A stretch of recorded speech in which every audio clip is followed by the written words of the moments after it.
Hi, I'm Spencer Reyes alongside Jim Serenity. We're here at Danbury Ice Arena in Danbury, Connecticut, preparing for the Hat Tricks homestand, the final homestand against the Carolina Thunderbirds. Good to be here.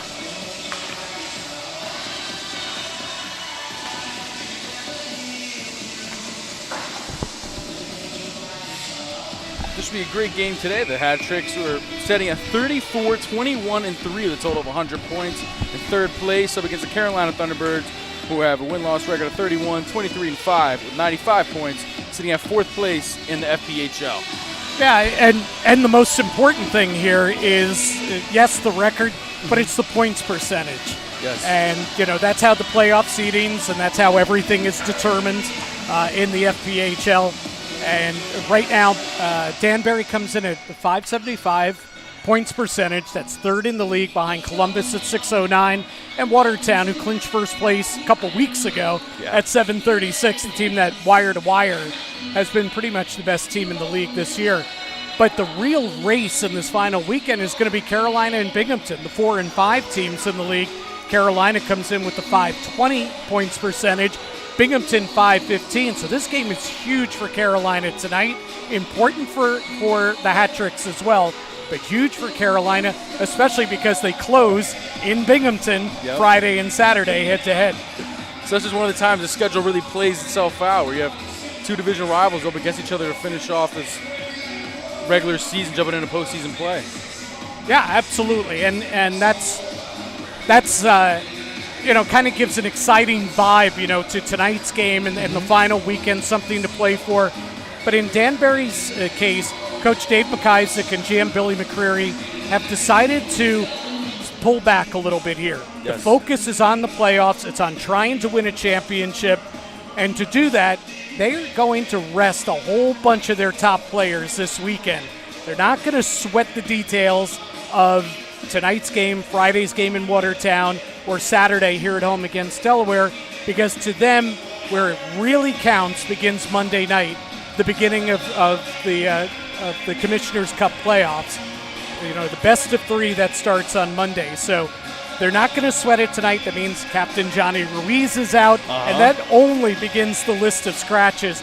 Guys that have played all season, they're dinged up. They just need a blow. So Danbury knows where they are in the standings. They know where they're going to end up. They're looking ahead to Monday. And not that you don't play hard, not that you don't try to win, but it's more important to rest Aaron Atwell, to rest Johnny Ruiz, Corey Anderson, who's battled some injuries down the stretch this season. They're all going to sit tonight. We're going to see a much younger lineup tonight in front of goalie Peter DeSalvo. I mean, it's surreal for the whole team, right? And then especially like a player like Jared Yao coming in for his debut for the Hat Tricks. I mean, that's got to be electric, starting off on the third line on left defense. Yeah, absolutely. And you have Brendan Pepe, who tonight is going to be on the top defensive pairing. This is a guy who just made his debut a week and a half ago, and 2 weeks ago was still playing in college at Stony Brook, right? So it's an opportunity, for now, but also for a guy like Pepe, it's an opportunity to show, hey, I can handle, an opportunity here. I can handle some extra minutes and maybe set himself up for a contract for next season. He will, if I'm not mistaken, he won't be eligible to play in the playoffs. So this is his playoff, if you will, this weekend, and getting a chance to be on the top defensive pair tonight with Johnny McDonald, another rookie defenseman who's obviously played a lot more than the other two, but another rookie defenseman who's been very impressive this season. Not to use a baseball term, but their version of spring training, right? Coming in, getting their reps in, hopefully for next season and get a contract. Yeah, absolutely. And again, especially for Pepe, he gets, 5, 6, 7, 8 games here down the stretch to show the coaching staff, show management what he's got. So I know we touched on playoffs a little bit before. Maybe we'll go over how the playoffs are going to work starting this next week on Monday. Yeah, it's an interesting setup. The top two teams finishing in the regular season, they get a bye in the first round. The third place team gets to choose whom they want to play in the first round. So the Hat Tricks finishing in third can choose to play Carolina or Binghamton or Port Huron. Now, it may seem like the thing to do would be to play against Port Huron because they only have a .359 points percentage. Yeah. However, that's a long trip out on bus to Port Huron and then to come back from Michigan and play the next night. So that factors into the equation. Nothing's official yet, but again, the third place team right now, the Hat Tricks, they will get to pick their opponent in round one. Then come round two, also a best of three like the first round, except in this case, Watertown gets to pick their poison as the number one seed this year. They get to pick who they play in the first round. And then you get to the final. It's either going to be a best of three or best of five. And there are reasons for that because of arena availability. Yep. So it depends on who gets to that point. It'll either be a best of three or best of five. It should make for exciting playoffs. Right? A little bit different, these kind of rules, changing up each series of play. Well, it's funny, in all my years of working in the NHL, I worked for the Rangers for years, and year after year they'd be asked, do you want the Capitals or the Penguins in the first round? And those guys wanted nothing to do with it. It's like, whoever we get, we get. We don't want to, you don't want to put it out there. We'd really like to play these guys. But here, the third place team in the first round, they may not want one team or the other, but they get to choose their opponent. So very unique to the Federal League how they do that in the first and second round. And talking about unique teams, I'd like to touch on a couple unique players who won some awards this season. The captain Johnny Reeves and Steve Brown taking home the FBHL Top Forward and Defenseman Awards for the season. Yeah, it's really neat and certainly well-deserved. Johnny Ruiz has been the guy that steered the ship all season. He's 48 goals, the 82 points. I mean, he's been fantastic this season. And also as a leader, his first year as captain.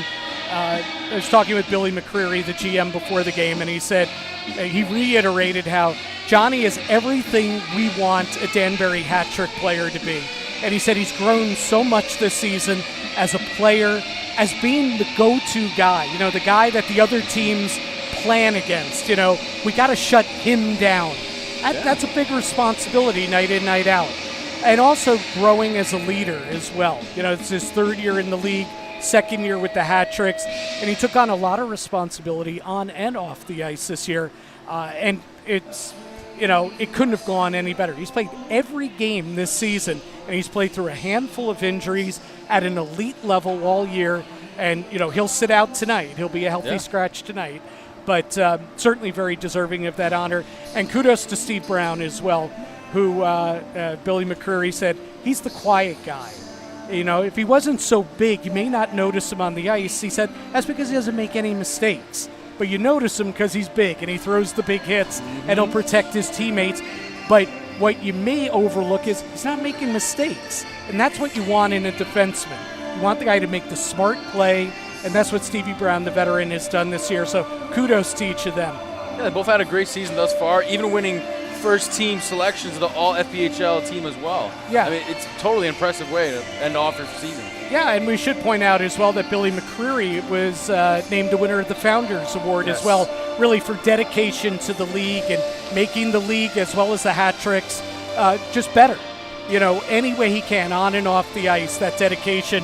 And certainly we know Billy really well. Josh Starr and I know him very, very well. And he's one of the real good guys, but it's a juggling act. If you're a GM in this league to make it work with guys, going out on loan to other leagues and, kids coming in and integrating this guy and these guys leave, this guy retires, it's a really difficult job, and his dedication is second to none, and certainly congratulations to him. So as far as, let's just go back to today's lineup. Yeah. Where do you see maybe a top offenseman today in this lineup? Out of all 9 guys. Yeah, out of your forwards, obviously Dustin Jesso and Dmitry Kuznetsov are going to be your go-to guys tonight. They're going to be what I would call the heavy check. Okay. That's who Carolina's going to focus on. Jesso's got 20 goals on the season. Kuznetsov second on the team with 32. So obviously your eyes go to them. But also, quote-unquote, your top line tonight is Adam Dowda, who's newer to the team, but is certainly a highly skilled 24-year-old from Slovakia. And then you got the veteran Mealy brothers on the wing. So that at least gives you, 6 really good forwards in your top 2 lines, kind of drive the ship tonight. Again, a lot of key guys out of the lineup. The rookie Tobias Ojic also joins Corey Anderson and Johnny Ruiz out of the lineup tonight. So Phil Broner is also going to be in there. He's still finding his footing, his conditioning and everything. So he's going to play on the third line tonight. But he's a guy that's just building towards the playoffs, trying to get his game right before the postseason begins. So I guess as this postseason comes, what would you say is your most excited player that you're ready to watch play in the postseason? I mean, for Danbury, I want to see Johnny Ruiz in the playoffs. He's had an electric year, the 48 goals as we touch on. Be interesting to see if he gets a chance this weekend to put the jersey back on and maybe get a crack at 50, which is a pretty magical number. But whether that happens or not, he's your guy. He drives this team. So I'm interested to see him in the playoffs. And a guy that's also out tonight, but he's a veteran guy that's scoring at almost a 2-point-a-game pace when he does play, and that's Nick Levesque. And he's a guy that came back to win a championship, plain and simple. That's why he's here. So I think he's going to be a key guy to watch in the postseason. It should be exciting. We're coming up real soon. The 7 p.m. start here at Danbury Ice Arena. We'll take this chance to step off in Danbury, Connecticut. I'm Spencer Reyes alongside Jim Cerny, and we'll get ready for face-off.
It's the home stretch of the regular season in the FPHL. The Danbury Hat-Tricks will host the Carolina Thunderbirds this evening, their third to final game of the year, and the Hat-Tricks have almost but solidified the third seed in the FPHL. There's still a small chance that they can move up to second, but the Hat-Tricks really resting some guys tonight in the lineup and trying to get another home win where they've been dominant all season. Yeah, they've been fantastic here. Couple bumps in the road recently on home ice, but it looks like they kind of worked through that. They've lost 2 out of 3 here at home, and for a team that's only lost 5 times on home ice all season, that was a big deal when they lost to Watertown and then Binghamton. But they're back at it tonight with a lineup that I would call a hungry lineup. It's a really, really young lineup tonight that the Hat-Tricks are going to ice, and that's because a lot of the veterans have bumps and bruises, and both Billy Mccreary, the GM, and Dave McIsaac, the coach, believe that it just makes better sense to rest a Johnny Ruiz, rest a Corey Anderson, let these guys take a blow before the playoffs start, because that is where they're really going to need their full contention, their full lineup. So, like you said, younger lineup tonight, but still something to play for. As you said, second place is not quite out of reach yet, and that would mean a first-round bye if the Hat-Tricks can get there. Well, the playoffs will be decided by win percentage. The Hat-Tricks at .575 right now. Columbus ahead at .609. Carolina right behind Danbury in 4th place at .520. They're introducing the starting lineups now, and we will step aside and come back for the opening face-off tonight, and we will introduce the starting lineups as well. When we come back, it will be the Thunderbirds and the Hat-Tricks next here on the Hat-Tricks YouTube channel.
Welcome back into Danbury Arena. Josh Starr joined by Jim Cerny, and the Hat-Tricks ready to host the Thunderbirds. The starting lineup tonight presented by PR Electric.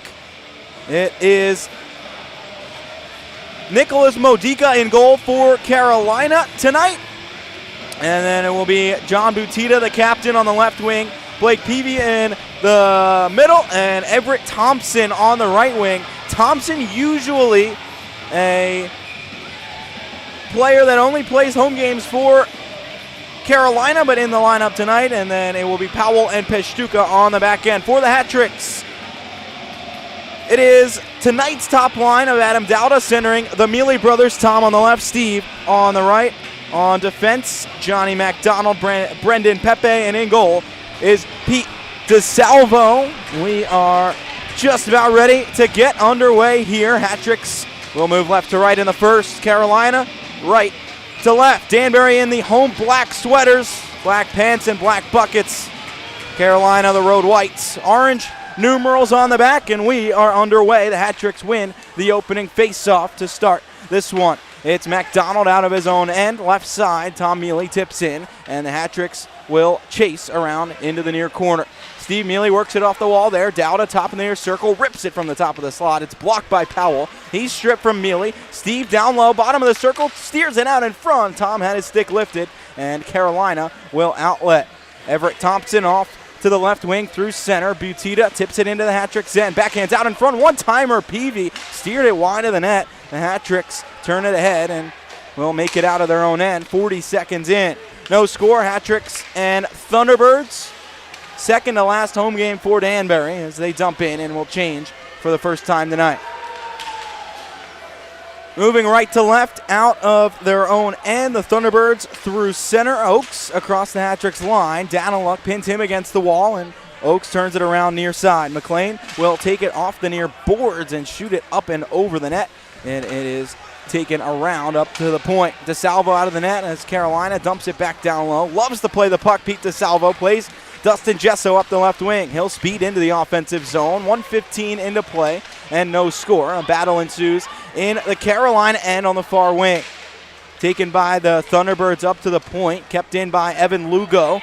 And he'll turn it down low for the Hat-Tricks. Kuznetsov chops away behind the net and works it free to Lugo. Back down near corner. Kuznetsov off the wall. Turns toward the slot. And Jared Meyer, the big defenseman, will knock it away into the corner.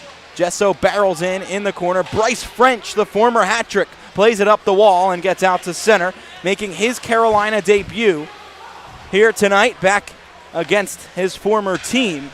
And the Hat-Tricks back in their own end as French dumped it all the way down. Left to right, Johnny McDonald will move to center and fire it into the offensive zone. It whips around the boards. White Dog near side, trying to keep it in, cannot, and it's taken out to center by Gus Ford. Ford across to Jacob Schnapp, right wing into the Hat-Tricks end. Peavy, or rather Dawson Baker around the far side. Gets it back to the point, Grebenikov, and his pass down low. Stopped on the first try, he gets it back and plays it behind the Hat-Tricks cage. 2.5 gone in the first, no score. Hat-Tricks looking to move out of their own zone on the right wing. It's Broner out to center. White Duck leaves for Jackson left side into the offensive zone. And at the top of the far circle, he'll play Pepe at the point. The rip kicked away by Modica into the near boards. Bronner will turn it back down behind the net. Jackson sealed off there, and Carolina chips up the wall. Daniluk keeps in, fires it wide off a stick into the corner. Back to the point. Pepe slides across, fires it toward goal. It's sticked away into the far boards and played out to center. Daniluk settles a bouncer at the red line and turns back into his own zone. 3 minutes gone in the first. Still scoreless in Danbury. Mike Lopez working through center for the Hat-Tricks. It's Dowda who takes over, and Danbury will turn back into its own end. Through the neutral zone, Grebenikov back off the far wall, and Carolina into the Hat-Tricks end. Peavy stopped by Jared Yao, who's making his professional debut tonight for Danbury, and the Hat-Tricks will work out to center. Powell chases back into his own end. 3.5 gone, no score. And Carolina in its own corner will play up the near wall. Played through center. Peavy will barrel into the hat-trick end. It bounces to Butita, right circle, he shoots, and DeSalvo closes off the 5-hole and makes the stop. Peavy, high slot, tip down low, Butita. The shot goes off a body in front, up and over the netting behind DeSalvo. A hectic start, almost 4 minutes here without a whistle, and the hat-tricks and Thunderbirds still scoreless. Almost a good chance there for Carolina in the hat-trick's end. Yeah, well, there was, Butita had a great chance there, and DeSalvo was just perfectly positioned to make the pad save. At the other end of the ice, I like Pepe. He's the guy, he comes with the reputation as being an offensive defenseman, and you saw it there, joining up into the rush and having two pretty good scoring chances, at least two shots on goal that were pretty good scoring chances. Carolina wins the draw. Cardinal flings one on goal. DeSalvo makes the stop, and the hat-tricks turn out to center. French steers it back toward the hat-trick zone, and Danbury will take over. And Pepe, a couple of plays at the blue line to work himself into a shooting lane and get one on net. Yeah. And the hat-tricks will need some of that tonight with a little bit of a shorthanded lineup. A contribution from the back end would be very helpful for Danbury as the puck is stopped at the hat-tricks line, and Carolina called for offside. 15:38 to go in the first, still scoreless. Well, we've had a pretty lengthy scratch list tonight for the hat-tricks. Again, resting guys with the playoffs set to begin next week. Eric Gallagher, Johnny Ruiz, Corey Anderson, Brian Wilson, Steve Brown, Zach Lazaro, Aaron Atwell, and Tobias Ojik. They are all regulars right there that we mentioned, and they were all sitting it out tonight. So it's going to be, as I called it before, a young, hungry lineup tonight for the hat-tricks. Well, some experience out on the ice right now with the Mealy brothers, but True. playing with 3 players in their rookie seasons and 2 who just joined the team in the past couple weeks on the ice right now, with Lugo, Pepe, and Johnny McDonald out along with the Mealys. McDonald will fire through center. Tom Mealy tips it into the offensive zone. Hat-tricks will change units, and Carolina takes over in its own end. 5 minutes played so far in this one, no score, and Carolina will move through center, right to left. Gesso forces the turnover toward the neutral zone and works it back to Jackson up the right wing into the offensive zone. Swings around behind the net, backhand out in front, sealed off by Gremenikov. Jackson back to the point, Daniluk blast. It's tipped in front by Gesso. Modica with the save, another rebound from Kuznetsov, another save. Modica into the corner. Gesso behind the net, pinned up against the wall by Pashtuka. Gesso muscling the puck into the corner and hits it around to the far boards. Schnapp there will chip it up and out to center. Susi back for the hat-tricks to regroup. Kuznetsov from the red line rips it in off the glass. The hat-tricks in the middle of a change. Gesso out to Jackson, who tips it just over the bar, and the hat-tricks work around to get the puck back. Broner down low for Gesso in the corner. He'll spin by Grebenikov down behind the net. Jackson spinning in the far corner. Turns around behind the net. Feeds out. Broner in front. Whips it wide on the turn. And it goes into the corner. Butita sealed off there by the hat-trick. Stephenson keeps it in and turns it back down low. Broner back behind the net. Gesso, he's crunched into the wall by Peavy. Jackson finds the puck for Danbury. He'll play all the way back to the point. McDonald back through the slot. Jackson had his stick tied up, and Carolina will take out. 6:20 into play in the first, no score. Schnapp right to left into the hat-trick zone. Feeds toward Butita in front. It's knocked away from him, and Danbury will skate out. McDonald flying through center, dumps in, and will go off for a change. White Duck looking to retrieve in the far corner. It hops past him. Thompson will clear for Carolina. Dowda back at center for Danbury. Will turn toward his own end. Hit off the puck, but he'll pass it back into his own zone.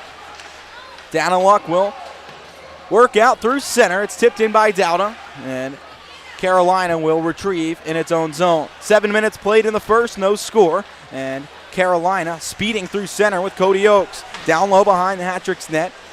It's DeSalvo to play it. He hits Oakes with it, and Carolina has possession in the hat-trick's end. In the corner, it's pinned against the wall. Coming free with it is McLean. Back to the point, French. D to D. The shot from the far side, tipped in front. DeSalvo makes one stop and makes the other on the rebound.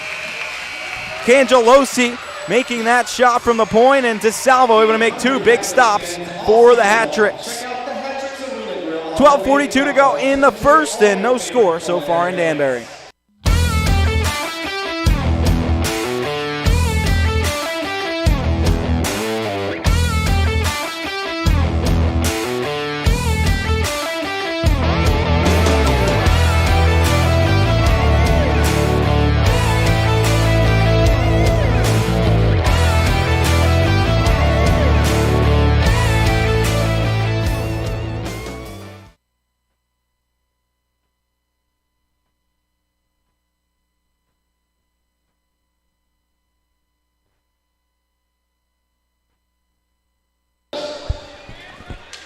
Nico's Pizza and Pasta, located on Main Street. It's east meets west at Nico's. Try them for lunch, taste them for dinner, pizza and hibachi meat, and you'll never be the same. It's Nico's on Main Street. A couple good saves there by DeSalvo right before the break. First on the point shot and then on the rebound as well. Hat-Tricks can't win the faceoff in their own zone. It's ringed off the post from Cardinal. Back to the circle. Powell fires it through the slot. It goes wide up to the far side. Carolina putting some pressure on Danbury. Cangelosi turns it behind the net. DeSalvo on his backhand. Plays up the wall. Lopez takes it off the boards and plays the center. Swatted back in by French. And he will turn down into the Hat-Tricks end and go off for a change. Pepe will blast all the way ahead. It's tipped up and Carolina will take over and center. Right to left, it's Baker into the Hat-Trick zone. His pass is intercepted, and a puck hops out of play off a body in the neutral zone. Just about 8 played, no score, and a fast start here tonight. Yeah, fast start, and how about Bryce French? Didn't have to go so far. He was still in town. He was just released by the Hat-Tricks last week and remained in town, got signed by Carolina. 31 games with the Hat-Tricks this season. He had 9 assists, 55 penalty minutes. A guy that played some good minutes for Danbury and certainly played the tough role when he needed to. Played a good physical game for them. Yeah, he's always involved in what's going on Yes. out on the ice. And Carolina, he's a fan favorite wherever he'll play. Right, and a style. good teammate, too. A good teammate on and off the ice. He was very popular here. Great guy to be around, and hopefully he finds success, just not tonight for Carolina. 11:30 to go in the first, and still scoreless. Carolina in the Hat-Tricks end. Schnapp, high slot, will turn down low. His shot tipped away, and it is along the near wall. Ford pinned up against it by Mealy. The puck hops to Jackson, and he will skate ahead. Feeds Tom Mealy on the left wing, and will dump into the right part of the Carolina end. Dowda to the high slot, winds, drives, it's saved by Modica. He gloves it, and no rebound. 11:04 to play, and that shot up high on Modica. Dowda with a ton of space in the slot. Yeah, and it's a great point by you there. He had a ton of space, probably more than he realized. I think he could have skated in another stride or two before actually letting go with that shot. You know, maybe get within 20 feet or so of the goaltender before ripping it on net. Still, good shot. Saw it cleanly. Clean save there for Modica. Carolina wins the draw to the right of Modica, far circle, and will skate ahead to center. Off to the far wing, Peavy to Thompson, turns in on goal. DeSalvo usually likes to play those pucks out. This time he covers it up with 10:50 left in a scoreless first. DeSalvo now 8-7-0 since joining the Hat-Tricks at the end of January, beginning of February. 358 goals against, 908 save percentage. And, of course, he has the one shutout. And more importantly, he would tell you he's got 4 helpers on the season. 4 assists for the goalie. Carolina turns the face-off win out in front. It's out to center. The Hat-Tricks and McDonald carry into the offensive zone. He's passed toward the slot, gloved out of the air by Modica. 10:36 left in the first, no score. DeSalvo, besides the assists, has really been a stabilizing force in the net. And the Hat-Tricks for a couple of months without Wilson and DeSalvo were really helter-skelter back there, and he really solidified that position for Danbury. Absolutely, and certainly getting Wilson back has helped as well. I mean, that is a solid 1-2 punch heading into the playoffs. Hat-Tricks turn it toward the front of the net. It's blocked away. Yao up the far side, around the boards. Gesso takes over near corner. In the Carolina end to the right, Pepe sidesteps one at the point, feeds it down low. Kuznetsov has it hop over his stick into the corner. Dowda there to retrieve. Down low, Kuznetsov behind the net, comes out far wing. Left circle, coming back up high, high slot. Pepe will slide and shoot. It is stopped by Modica. Turn down in front, Dowda hacking away at it, and it goes wide. Kuznetsov got a piece too, and Carolina will outlet. Thompson, cross ice feed into the near corner. Hat-Tricks end. DeSalvo out of the net will turn it over to Butita, who plays ahead, back to the point. McLean out to the right circle. His shot blocked by Yao and turned around behind the Hat-Tricks net.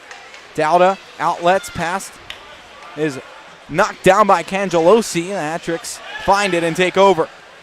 Under 10 to play in the first, no score. Hat-Tricks go to Watertown tomorrow, finish up the regular season Saturday at home against Delaware as Carolina goes in offside at the Hat-Tricks line. 9:26 left in the first, no score.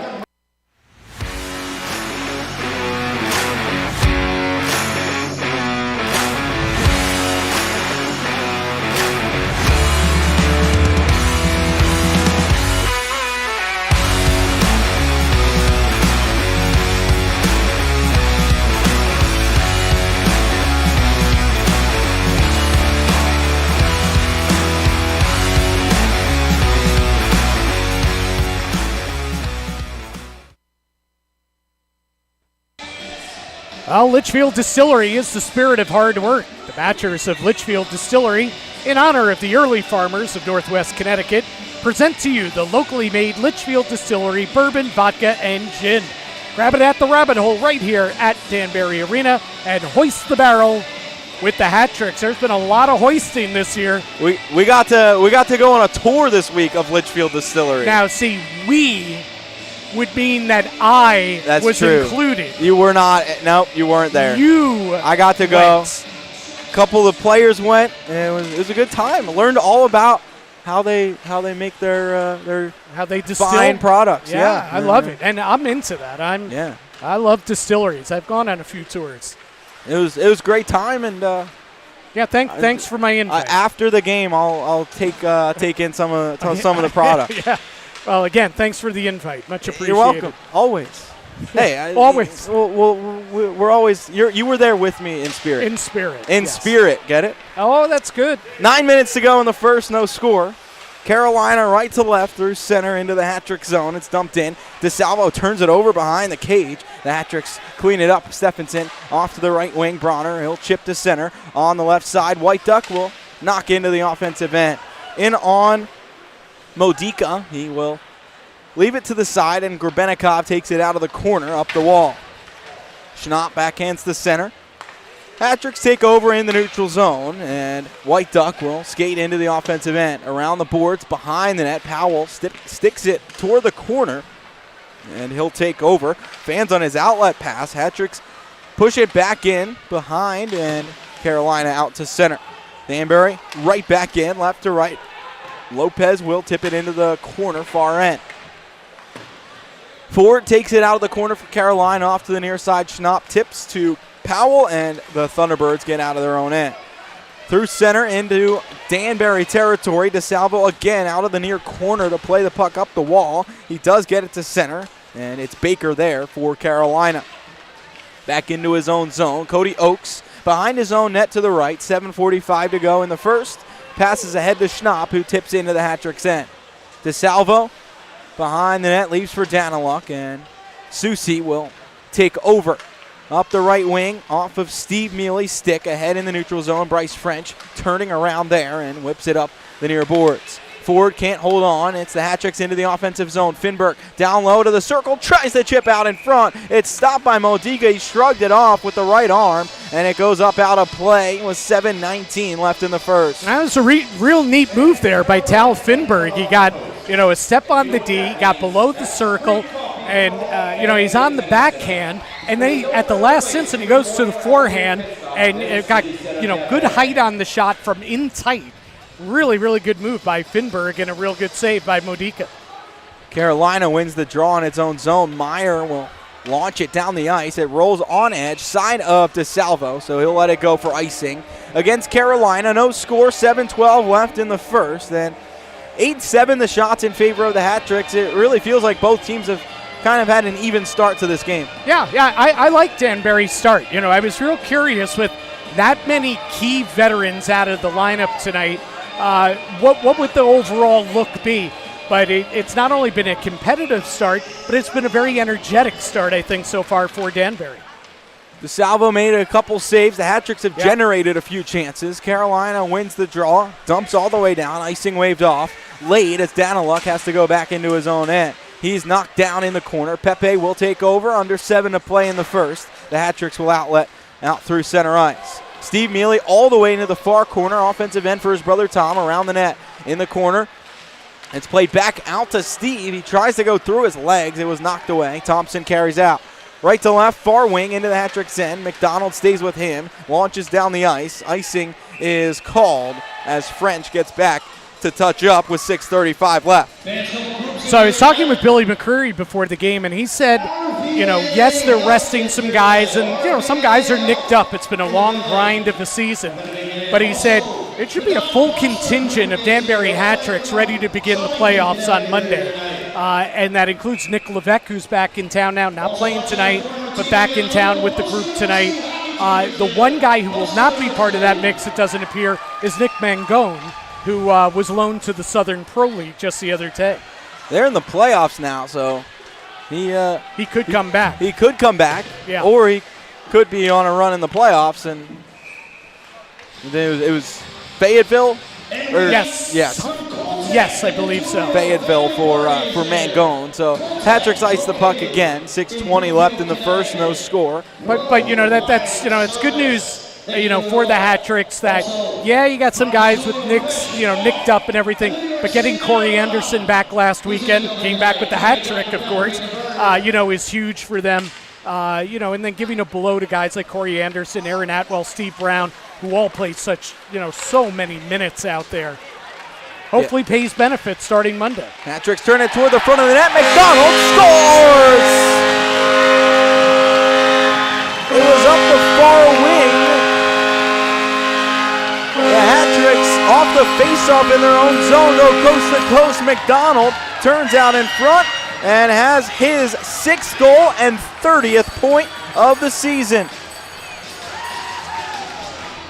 So we watch the replay here. Look, he just splits the D. He splits the D. He got about a half step, and he finished. Good little finish there from Johnny McDonald.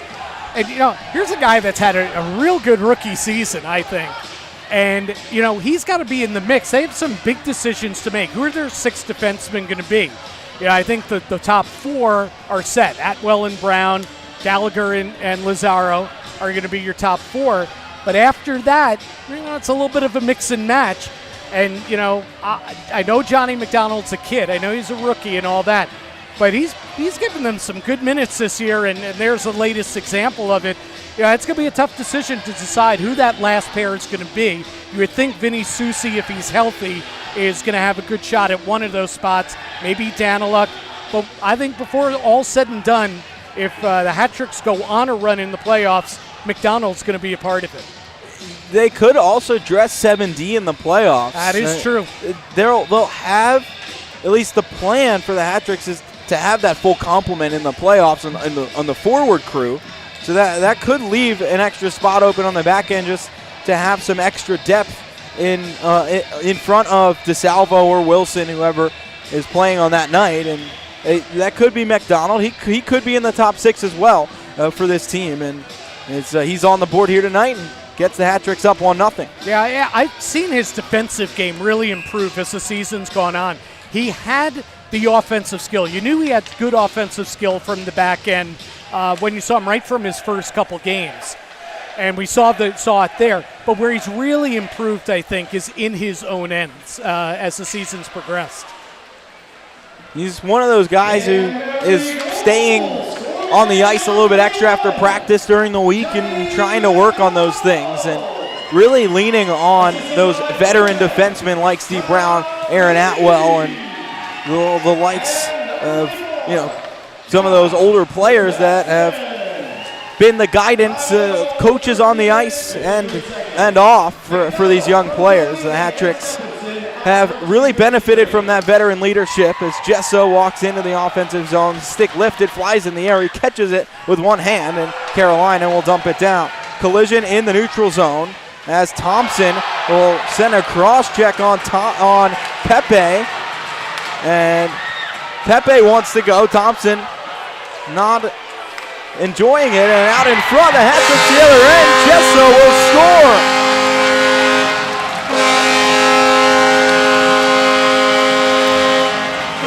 Another nice setup for the hat-tricks. It's 2-0 Danbury. Gesso on the board, his 21st of the year, and the hat-tricks lead 2-0. Well, Pepe took that high stick at center ice And now McLean. Boy, McLean is hot, screaming at Pepe. And McLean's going to go to the box right now. But there was a delayed penalty that was coming up there. The cross-check by Thompson on Pepe. And as DeSalvo came to the bench, and Thompson and Pepe were kind of having a war of words, this happened. The Hat-Tricks kept playing, and they had the advantage down below. And here you see the passing. Look at that look right there, and Jesso's wide open on the left wing. So a 6-on-5 goal as DeSalvo was coming off the ice. And Danbury's got a 2-0 lead. And a power play coming out of the goal. 5:05 to go in the first. 2-0 Hat-Tricks. McLean in the box. And the Hat-Tricks starting a power play. Try to get the call for you officially. As the Hat-Tricks move through center, left to right, it is Peavy who plays into the Hat-Trick zone. And under 5 minutes to play. Hat-Tricks 25 into a power play. And carrying through center, left to right. Steve Mealy off to the left wing. Dowda into the Carolina end, far side. Tipped up through off a body out to center. 4:25 to go in the first. Hat-Tricks up 2-0 on the power play with 1:15 left on it. Into the corner, Pepe turns it behind the net. Dowda circling up to the near side and plays it back down behind the net. Steve Mealy back to Dowda behind the Carolina cage, looking out in front for Pepe. It's off a body, back to Mealy. Circling around toward the slot is pass. The shot is blocked by French, and Carolina clears down. 3:50 to go in the first. 2-0 Hat-Tricks on top. 40 seconds left on a power play for Danbury. It was a slash against McLean. And Danbury works into the offensive zone on the power play. Another penalty coming up, and this one will be against the Hat-Tricks. They may be one aside here. I think it's going to be one aside. We'll step aside and we'll come back with the calls for you. Kuznetsov and Gus Ford both going to the box. Hat-Tricks up 2 late in the first.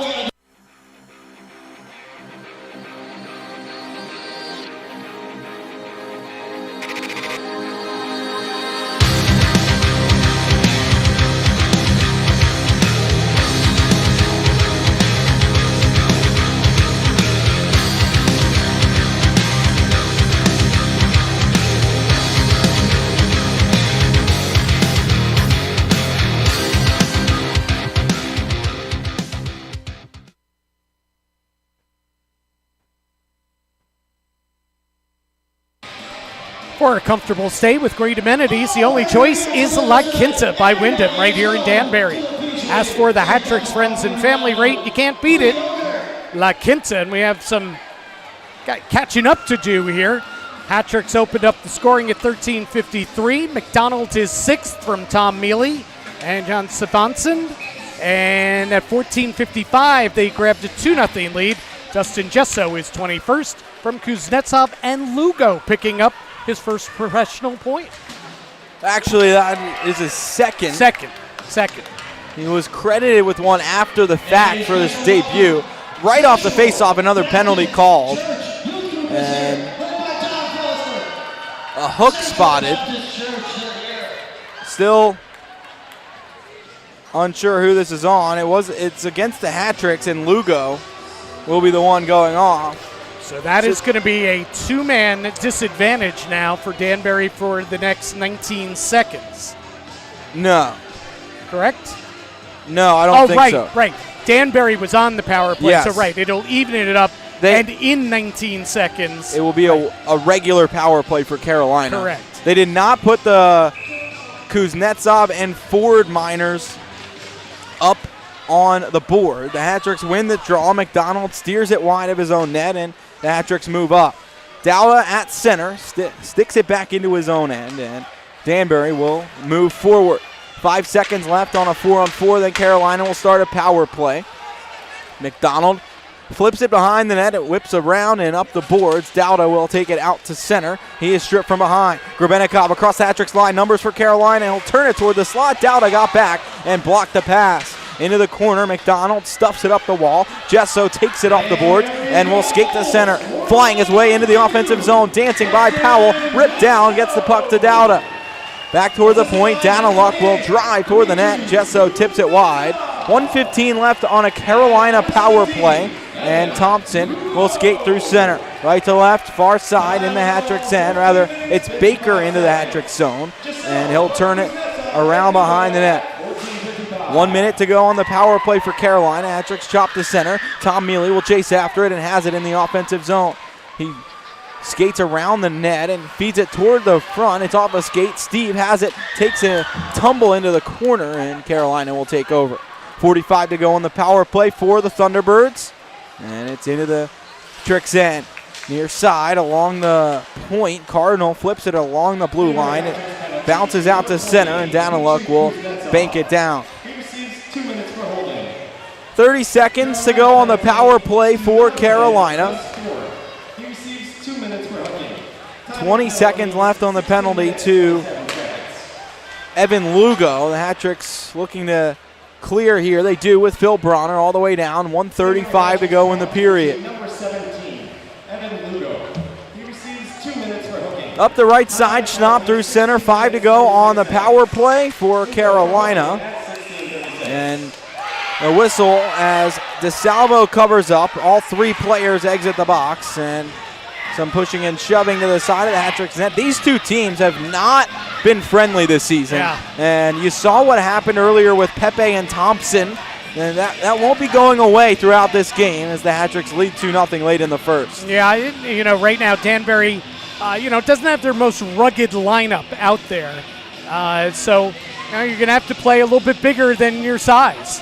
Pepe's a big guy, and we're just learning his game. I don't know, how physical or so he is. He's more of that offensive defenseman. He's a big guy. He's 6'3", and he might be the biggest hat trick out there tonight. But you don't have Brown, you don't have Atwell, some of the tougher guys. You do have Jesso out there, and if there's mixing up that needs to be done, he'll be a part of it. Puck trickles in on Modica. Mike Lopez getting awfully close, and Carolina taking some exception. 1:15 left in the first. 2-0 hat tricks, and Brennan Pepe, 6'3", 194. Big fella out there, and he's been in the mix tonight. We haven't really seen that from him yet, but gaining some confidence as he's played a few games now and has been very active and in a lot of different areas of the ice so far tonight. 1:10 to go in the first. Hat-trick's up 2. Carolina takes the draw out of its own end and carries through center. Peshtuka on the near circle. Hat-trick's end leaves it for Gus Fort. Bottom of the ring with a minute left in the first, and Brett Jackson intercepts for Danbury. Up the left side, Finberg whips his way around behind the Carolina cage. He's sealed off the puck by Peshtuka, and it's turned up. Ford at center has Pepe stick in his way, so the hat-tricks take over. Left to right, Finberg across Lopez, right circle. It's sticked away from him. He'll turn it down low. 33 to go in the period. Finberg looks to weave his way out in front. Is stopped by Ford, who will skate out for Carolina. He'll flip it into the hat-trick's end, near corner to Salvo. Out of the net, pushes up the near wall. Kuznetsov will skate out. Left to right, hat-tricks moving at the red line. It's Kuznetsov into the offensive zone. 15 seconds to go.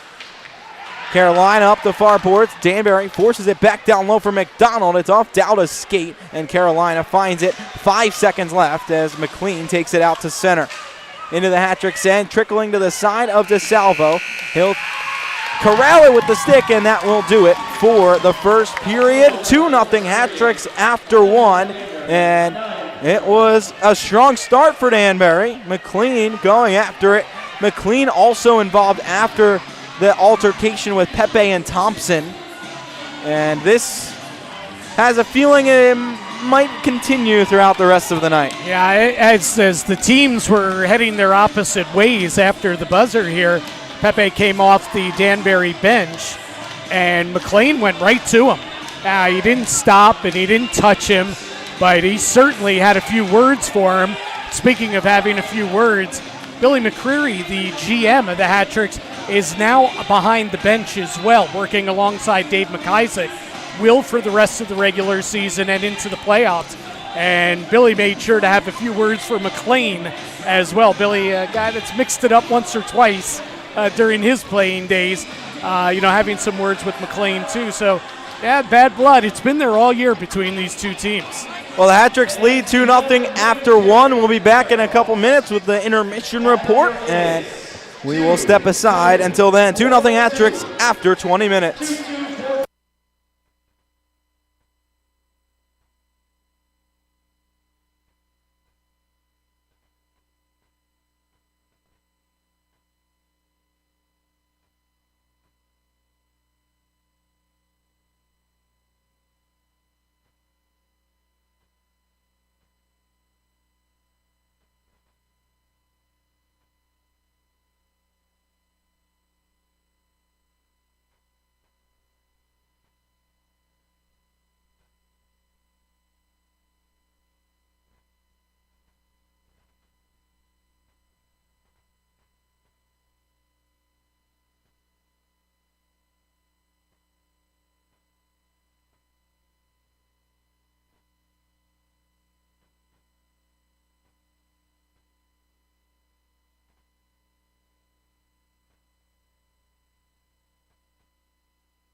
Hi, I'm Spencer Reyes. Welcome to the Hat Tricks Intermission Report. Alongside me will be Jim Searney as we'll talk about the Hat Tricks' first period of play, already up 2-0. Yeah, I thought it was a pretty good first period for them. You know, I was telling Josh on the broadcast there in the first period that I really like the energy that Danbury came out with. And, maybe it's a team that's sniffing that the playoffs are right around the corner. Maybe it's the infusion of some younger players, getting an opportunity tonight. Maybe a combination thereof. But I thought the energy was really, really good. Several good scoring opportunities, even before they broke through with the back-to-back goals there kind of late in the period. I thought it was a good period, and I thought Pete DeSalvo was strong when called upon in that first period. Carolina didn't have a lot of chances. They ended up with 9 shots on goal. Not a lot of grade A's, but they did have a few grade A's from in tight, and DeSalvo was perfectly positioned and handled it all. I thought he looked strong too. Yeah, thus far, DeSalvo's been pretty much a lock at net, right? I mean, like you said, not a lot of chances for Carolina, but in those chances, he has come in clutch for the team. Yeah, and typical Pete DeSalvo, he's a veteran guy and, pretty unflappable guy. He's always seems to be in the right position, you look up and you say, oh, here's a 2-on-2 or a 3-on-3, or here comes somebody flying down the right wing, there's the pass to him, and boom, DeSalvo's already moved across the crease and he's in position. That's a veteran goalie, and what he gives to Danbury with that veteran presence is a calm, I find. Even when things get a little hairy in front of his net and all that, there's a calm that emanates from goal when Pete DeSalvo is the goalie. And it comes, he's a guy that's he's won championships in the past. Certainly Danbury hopes he does it again this year. But, it's the calm more than anything that he exudes to the rest of the team that I think makes him really invaluable. And essentially the eye of the hurricane, right? The calm before the storm. The hat trick's able to put a really good presence offensively the first half, or first period of play. 4 minutes without a stoppage. Yeah, to start play, the game. Right? Yeah, to start the game. Both teams, it was good skating. I thought it wasn't like it was two teams skating in the mud and nothing was happening. Mm-hmm. No, teams were making plays and the goalies were making saves and there were no whistles. It was good back and forth hockey. And then, good job by Danbury, capitalizing. Johnny McDonald, jumping into a play, getting behind the D, and a real super finish from about 8 feet out to score the first goal of the game. Good read by him. Not too often you get the defenseman splitting the other two defensemen to take a pass and score the first goal. And then, while Carolina was focusing on Brendan Pepe, kind of that exchange between him and the Carolina players, Danbury kept playing. Delayed penalty. DeSalvo comes off to the ice. The other guys are off to the races, and they had an odd man chance down low, and Gesso ends up with the wide open net, and boom, 1-0 becomes 2-0. 2 quick goals back to back, and really, obviously the difference in the first period, but really important to now maybe get Carolina a little bit back on its heels. I mean, another big part of that second goal by Justin Duchesneau, Brendan Pepe, right? So he's been going back and forth with McLean and Thompson.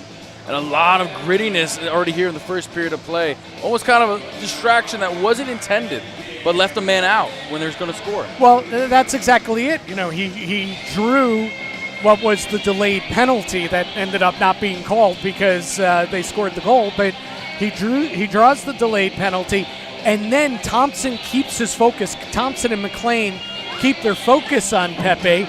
Meanwhile, hat tricks, hey, the puck's in the offensive zone. Yeah. Hey, the goalies come off the ice. Hey, we've got, more guys in the offensive end. That's going to create a great chance. Not only a great chance, but a slick feed from Kuznetsov. Good read by Kuznetsov, finding the wide open Gesso for the goal. But you're right. The kid Pepe drew the attention of a couple guys there, and the hat tricks took advantage. I mean, we talked about it pregame, about how all these guys are getting their first chances or a couple chances here before next season starts. Maybe it's with Danbury, maybe it's with someone else, and maybe a different league, but they're really proving themselves, especially Pepe. Yeah, well, you know what? We talked about Pepe in the pregame show, but so that's what he did there. McDonald, the rookie, scores the first goal. One of the assists goes to Stefansson, another young defenseman, making his way. Okay, the second goal is the veteran Gesso. but who assists? Now, I know Kuznetsov's played every game this season, but he's a rookie too. Yeah. And then Lugo gets an assist. Another guy trying to make his way. So, a nice mix. I think a good first 20 minutes for Danbury. I'm sure Coach Dave McIsaac has to be happy with the effort and the production that he saw in the first 20 minutes. There's a lot of young guys doing really well here for the prospects at Danbury Ice Arena. We'll take a step off and jump right back in with Josh Starr and Jim Cerny as they'll get face off for the second period of play.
2-0 hat tricks after 20 minutes. Josh Starr with Jim Cerny. And it was a good start for Danbury. 11 shots in the first period. Pete DeSalvo makes 9 saves. And Danbury really didn't give up too much and generated a few good chances in the first, coming out with 2 goals. Yeah, absolutely. McDonald to 6. Jesso is 21st. And, you know, when you're on a team, when your teammates with a Johnny Ruiz, you know, who's just lighting it up, 48 goals this season, you could fly under the radar a little bit. Dustin Jesso this year, his 21 goals have come in 30 games. I mean, that's a serious pace that he has scored at this season. And, you know, this one might have been one of his easier ones, if you will. The great move by Kuznetsov, great feed, and it was pretty much a gaping cage for him to shoot it into. But he's a valuable guy, and with the physical edge that he plays, he is a very, very important guy come playoff time, I think, starting Monday. It's one of those guys that won't back down in the playoffs. Absolutely not. The hat-tricks love that type of presence in their lineup in the postseason. We're underway in the second. Carolina wins the draw. They are moving left to right in this middle frame. Out of their own zone, Butita up through center. It's stopped by the hat-tricks at the Carolina line, and they will take back over. Peavy back into his own end. French to the side of his own cage will play back to Powell, and Carolina moves through center. Tipped into the hat-trick's end. Around the near boards, Jesso out to center, stepped into by Grebenikov, and the puck along the Carolina bench. Carolina and the hat-tricks both have players in digging for it. It is Pepe to find it. He'll play it all the way down, but it goes for an ice against the hat-tricks. 2-0 hat-tricks, 42 seconds into the second. Well, the Fbhl Awards were announced this week, and you know, a few members of the hat-tricks family, you know, receiving awards and top mentions. Among the top forwards in the league this year, Johnny Ruiz, of course, the captain of the hat-tricks. One of the top 2 defensemen, Stevie Brown. He gets in there with Kyle Powell of Binghamton. And how about GM Billy Mccreary, the Founders Award this season for his dedication and his work here in the FPHL. Congratulations to all 3. Yeah, make it 2 straight Founders Awards for the hat-tricks. Johnny Krupinski winning it a couple years back, the first year of the Danbury hat-tricks. And Billy Mccreary taking it home this year. The hat-tricks, again, I talked to Billy the other day, and he said there's only one trophy that matters. Yep. He's locked in, and so is the whole organization to the playoff run and trying to get things done next week when the playoffs begin. Pepe from behind his own net. It's up the right wing, and Kuznetsov will skate out of his own zone. 1:15 into the second. It's 2-0. Hat-tricks leading on the near wing. Jesso along into the Carolina end. The puck hops in the air at the circle, and Jesso finds it, looking to dance down low. It was knocked away. In the neutral zone, tipped into the hat-tricks end behind the net. DeSalvo rips it up the wall. Baker takes it from the corner, shoots on goal. DeSalvo blocks it out to center, and it's played back in by the Thunderbirds. Hat-tricks moving right to left out of their own end. Daniluk serves ahead past Jackson. Meyer will take over for Carolina. His pass through the neutral zone. Susi intercepts into the offensive end. His shot rides up on Meyer's stick and bats around in the slot for Compain to take out. On the right side, he'll dump into the hat-tricks end and all the way around the boards. Cangelosi charges in behind the hat-tricks net to Compain. Cangelosi back behind the cage. Backhands toward the point. Oakes will dance by White Duck toward the circle. His shot tipped away by Stephenson up high, and it's turned into the wall. 2:20 into the second. 2-0 hat-tricks. Cangelosi crashing in the half wall. Hat-tricks end. Puck won back to the point by Carolina. Cardinal steers it back down toward the circle, and White Duck intercepts. Hat-tricks out to center. 2.5 gone in the second. 2-0 hat-tricks lead. Oakes left to right through center, tipped by Compain to Peavy across the hat-tricks line. Left circle, and his pass all the way across, hits a body. Hat-tricks move the other way with Finberg. On the near wing, left circle in on the offensive zone, slides it toward the slot for Dowda and was knocked away. Back at the point, Yao's shot is blocked, and Butita will find it for Carolina. Skate up and pass to Thompson on the right wing. Into the hat-tricks end to the near circle in the corner. Lofted behind the net. Butita finds it in the corner, back to the point. Powell dumps down low, and Stephenson muscled off the puck. It's played into the corner Thompson back on the cycle for Carolina. Steers toward the slot. Butita knocked away from him. Yao will take over, and he'll chip it ahead out to center. Goes past French, and it's back toward the Hat-Trick's end. Yao intercepts again, and Dauda plays Finberg into the offensive zone. He is slashed, and that will be a penalty against Carolina. 3:34 into the second. The Hat-Tricks headed back to their power play, and Danbury on top 2-0. Yep, so power play opportunity here for the Hat-Tricks. They're second tonight. They are sixth in the league. And again, in the first half of the season, they had one of the top 2 or 3 power plays in the league.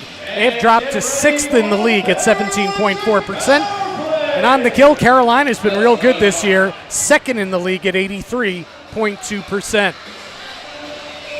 Power play hasn't been at full strength in a while. Yeah. Bunnell has been out for a long term. Corey Anderson missing a few games here and there. Ruiz really the only constant on the power play, along with Tom Mealy at home.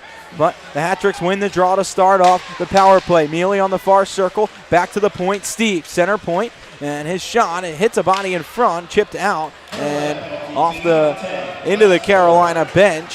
15 seconds into the kill, forward off for hooking.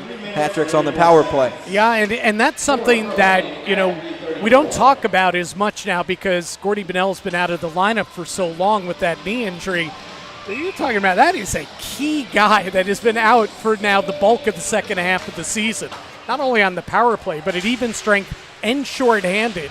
He's one of their most important forwards. Hat-Tricks win the draw, and Dauda will play back toward the point. It hits off something, and Karams to center ice. Steve Mealy, right to left, head to Tom into the offensive zone. Drops for Dauda, back down low. Tom out in front. Dauda, one-timer. It's stoned by Modica in front.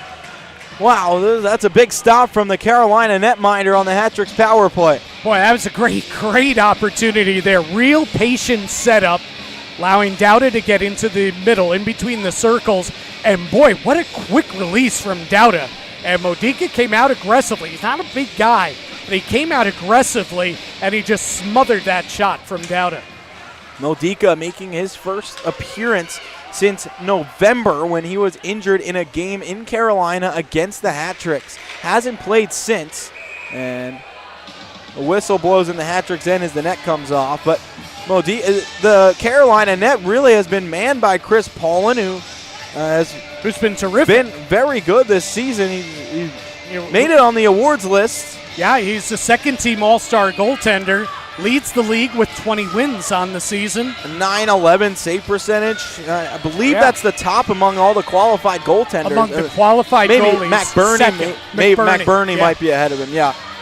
So they haven't had issues in net, but to get Modica back, who I believe he was their number one option in the beginning of the season, and it is coming into the playoffs to have 2 healthy goalies is so important. It makes Carolina 2 healthy, good goalies, and it's just like Danbury with DeSalvo and Wilson. It makes Carolina a dangerous team to play in the playoffs for sure. Absolutely. Hat-Tricks win the draw at center ice. Halfway through the power play, Steve Mealy will go right to left and dump into the offensive zone. Modica takes it out of the net and chips all the way to center, and Carolina has a breakaway shorthanded. It's Schnapp into the Hat-Tricks end at the slot, and he's stripped from behind by Steve Mealy. Into the corner, Pepe will take over. A great play by Mealy to work back and make that play to stop the shot from Schnapp. Right side, Tom Mealy dances into the offensive end from his chest as he fell down, still works the puck to Dauda. Back to the point, Steve. Dauda left circle, down low, will play it out in front looking for Broner, and Dauda roofs it over, and the Hat-Tricks unable to get a shot on goal as that one was blocked out of play. 5:07 into the second, 26 to go on the power play, 2-0 Hat-Tricks.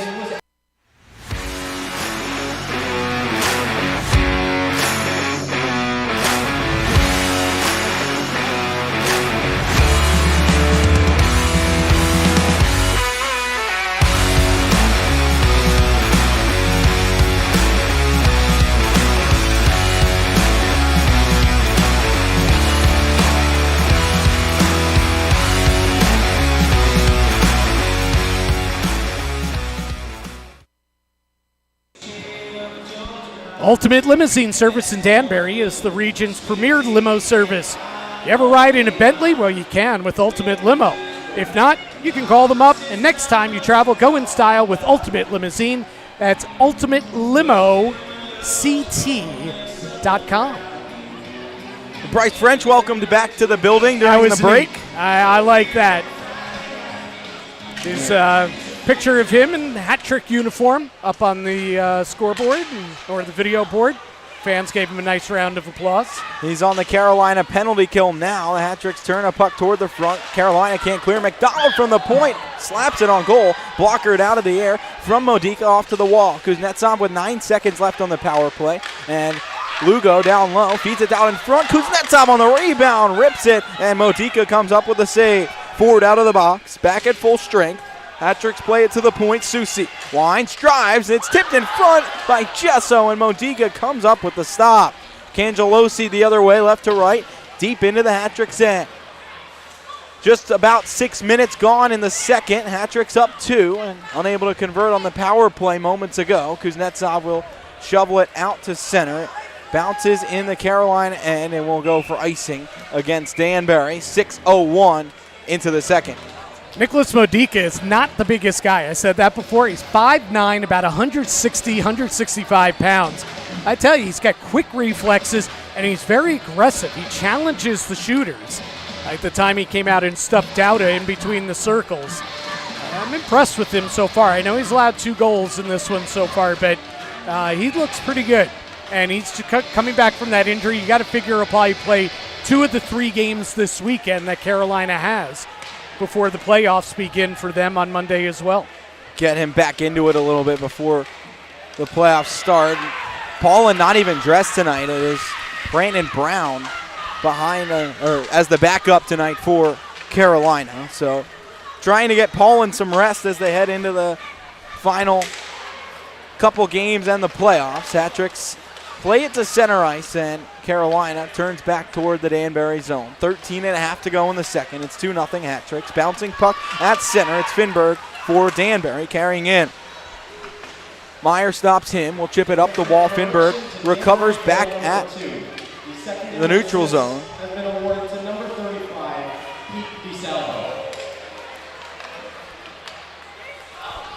Pete DeSalvo just getting an assist on the Hat-Trick's second goal. Yeah, Lugo loses the assist, and Big Pete gets number 5 on the season.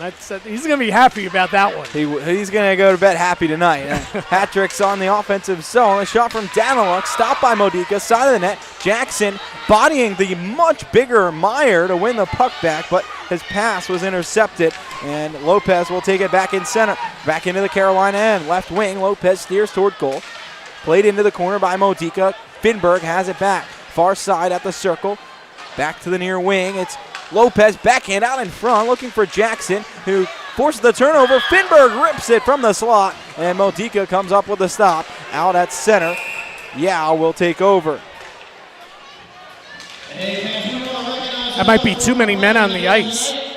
Let's see what the call is.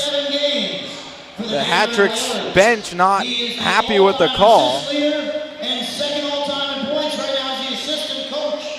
they're trying to get some clarification here, and I believe the Hat-Tricks had too many men on the ice. They will call it, and the Hat-Tricks will go shorthanded. Lopez will serve. Heading to the Cybers penalty kill. And ill-timed penalty right there. You never want to take a too many men on the ice penalty, but Danbury's really, these last few minutes, they've been getting some really good scoring chances. They've had the far better of the play. They're now out shooting Carolina 19-11, and now you could swing the momentum back the other way with the penalty. The Hat-Tricks can't win the draw short-handed, and Carolina set up on the power play. In the corner, it's back to the point. Grebenikov D-to-D, and Butita will take over. Off to the right side, Ford slides across left side. Baker rips it and is smothered by DeSalvo through traffic. Good job by DeSalvo to see that puck. 17 seconds gone on the kill. 12:03 left in the second. Hat-Tricks up a pair. And of course, the guy to watch on the power play, really even at even strength too, the guy to watch is Gus Ford. He has 12 power play goals, tied for third in the league in that category. Jurich and Johnny Ruiz, the two ahead of him. And Jurich, we saw what he could do on the power play last weekend with Binghamton in town, and he scored a couple power play goals in that game. He has almost 60 goals this season. The Hat-Tricks force the turnover in their own end, shorthanded, and Dowda will carry out the center, rips it on, and Modica gloves it down for Ford to take ahead. 1:15 left on the Carolina power play. Baker speeds into the Hat-Tricks end, dancing toward the slot. Schnapp steers off. Butina, one-timer. DeSalvo kicks it away and plays into the corner. Ford will take over for Carolina. Thunderbirds on the power play in the Hat-Tricks end. Ford steers out in front, low slot. Baker walks to the front of the net, dangles by, and his shot is disrupted by McDonald and DeSalvo in front. Baker has it back right circle. Grebennikov slides across for Ford. 50 to go on the power play for the Thunderbirds. Left point, Baker off to the right side, will shoot. It's blocked down by DeSalvo. Off to the boards. Grebennikov, the blast, hits a body in front. It's Schnapp. He crumbles down to the ice, and he is in a lot of pain as he took that shot right off the leg from Grebennikov.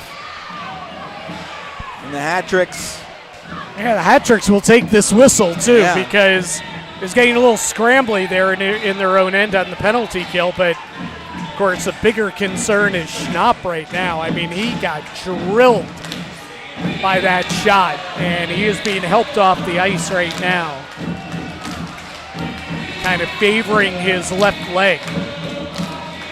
It was hard to tell. It happened so fast. I don't know if it caught him lower leg, side of the leg, or more in the knee area. I think it looked like the knee. The shot was a little bit higher. Yeah. And I mean, if it was low, it would have had to have been his ankle or somewhere. Right, because he would have had the shin pad unless it caught him on the side or the back of the leg, which it didn't.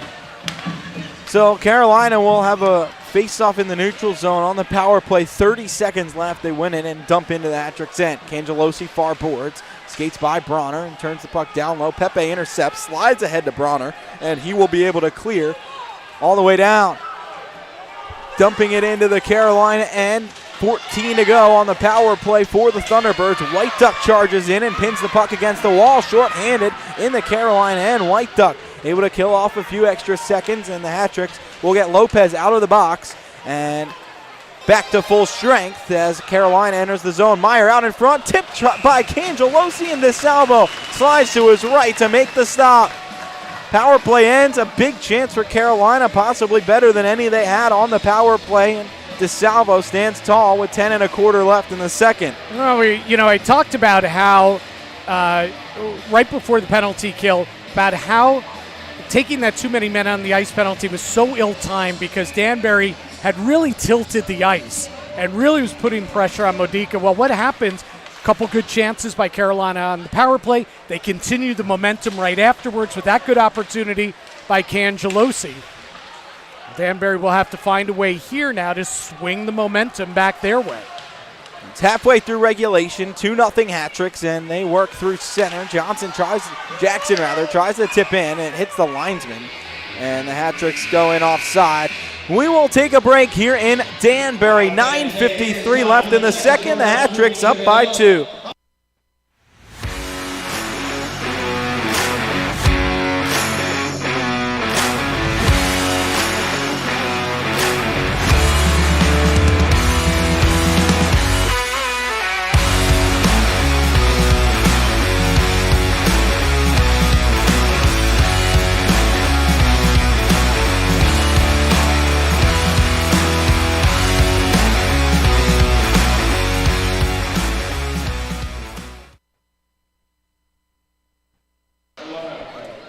Well, TK's American Cafe on White Street in Danbury. You can stop by TK's and try one of their 76 amazing wings flavors. Josh, have you hit all 76? Close? I have made a dent. A dent. Yes, made all a right. dent. I respect that. Got a favorite? I do. All right. I know yours is the Gold Rush. Well, of course. Mine are the pterodactyl wings. Ooh, I like it. It's a mix of barbecue sauce and teriyaki. Oh, how up my alley is that? I dig that. Really Check good. them out at TK'sAmericanCafe.com. You're making me hungry. I am hungry because only one of us had dinner pregame, and it was not me. It may have been me, but I'm still hungry. 9:45 to go in the second. 2-0 hat-tricks. Neutral zone face-off turned into the hat-trick zone, and Carolina goes to work on the boards. Ford works it free along the near side, chips toward the net. It chips by into the corner, and Butita will take it there. Up the wall to Powell, is shot off a body, turned out to center. French retreats for it for Carolina. He's stopped by Mealy from behind, and it's a penalty on Mealy. Got his stick up in the midsection on French, and turned him around, and will be a penalty against the hat-tricks. Back to the Cybers penalty kill with 9:21 left in the second, and up by 2. Carolina another chance to cut the lead. Yeah, you don't want to keep sending them to the power play. They're converting at 19.5% this season, third in the league. And again, Ford is the guy to watch. Ford's had a very quiet night. You know, he's far and away there. You know, I shouldn't say far and away because Butita is a key offensive guy too. But Ford's their leading scorer, 41 goals on the season. It's part of the young stars that were voted on in the league the other day in the postseason awards. He's been very, very quiet with his play in the offensive zone so far tonight. Hat-tricks have kept a lot of the Carolina attack on the outside of the perimeter. Only a couple chances have got toward the front of the net. Carolina into the hat-trick zone on the power play. 25 seconds into it. Under 9 to play in the second. Hat-tricks lead 2. Thompson, far corner, hat-trick zone to the right. Back to the point, Grebennikov, right side for Ford. Bottom of the circle. Mealy sits for hooking, and Ford plays back to the point. Butita, touch pass to the right side, Grebennikov. Down low, Ford, side of the cage, out in front, one-timer. Baker stuffs it wide into the corner. Grebennikov on the rebound, right side. Ford sliding his way down into the corner behind the net for Thompson. Float pass across to the circle. Thompson skates around, back up to the slot. Rather, Baker shoots, and the shot is gloved down by DeSalvo up to Dauda, and he will clear. Modica, all kinds of trouble in his own end with it. No hat-tricks around to clean it up, but the puck trickled right in front of the net off of Modica's stick. And the hat-tricks didn't have anyone there to clean up the puck into the empty net. Meyer skates into the hat-trick's end, down the wing, it's shot, and it knocks the mask of DeSalvo off, and they'll blow the whistle with 7:54 left in the period. That was a good rush right there. It was looking like it was going to be danger for the hat-tricks. Is that Healy going to the net? Puck to Peavy going to the net, and puck went off his stick, off the mask, and up into the netting.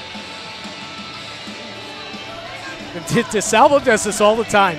Anytime his mask gets knocked off or whatever, he doesn't just, all right, there's a play stoppage, let me slap my mask back on. He takes his time. He's getting a little FaceTime. Pepe just ran over to the bench to grab him a towel. Got to fix the mask up. Yeah, it's a smart play for the hat-tricks. On the penalty kill, Carolina just had a quick rush. And I mean, you think of all the little things a veteran goalie can bring you. This is one of them. Settle things down, run the penalty kill, let our guys rest a little bit. Yeah, okay, I'll take my while getting that mask ready. Okay, I'm good to go. Well, the referee, Joe Testa, had the pleasure of bringing the towel back to the bench. So he's, I'm sure he loved that. Carolina wins the draw. Meyer, another shot from the point, left side. It trickles toward goal. DeSalvo makes the stop, and the hat-tricks will clear up and out with Steve Mealy. 7:35 to play in the second in the neutral zone. Hat-trick short-handed for 10 more seconds. And Pepe will take over at the red line. Turn it back into his own zone. McDonald from his circle will play all the way down in on Modica.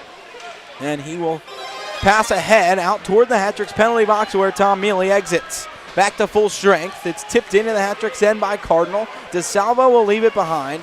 Oh, he'll launch it all the way down the ice. Hat-tricks had numbers. Kuznetsov couldn't catch up to the puck, and it is in the corner for Jackson. Left to the point. Gesso will shoot off a body. It hops in the air, right circle. Jackson takes over. Back to the right point. It's Stephenson, shot off a body wide of the net. Gesso from behind, out in front. Kuznetsov, the backhand, saved by Modica, and it goes behind the cage, out back to center on the clear from Carolina. Hat-tricks right back in. 6:40 to go, up 2-0 in the second. Jackson right circle, curls down low, behind the cage, cuts back toward the point. It's intercepted. Schnapp back on the ice for Carolina. Will play it forward into the Danbury end. All the way around the far side, Oklin-Jolin can't handle it. It's out to center, and with 6:20 left, Carolina back in the neutral zone. Will start a rush left to right. Compain at the red line. Dumps in toward the Hat-tricks end, and behind the net, DeSalvo will leave it for Stephenson, who chips up the wall. Kuznetsov takes it off the ball and passes ahead. Jackson up the right wing. Far side into the offensive end. Slides toward Gesso at the far circle. Down low, cuts behind the cage. Takes a hit and pins the puck against the wall. Two-a-side battle behind the Carolina net. It's kicked free to Butita, who plays up the wall. Susi keeps in. Down in the corner for Jackson. Under 6 to play in the second. Corner of the Carolina end, worked free by Lopez behind the net. Turning out in front, and Peshtuka intercepted. Oklin-Jolin will stick it to center. Into that offensive end. Lopez back across, and it is played up out to the neutral zone.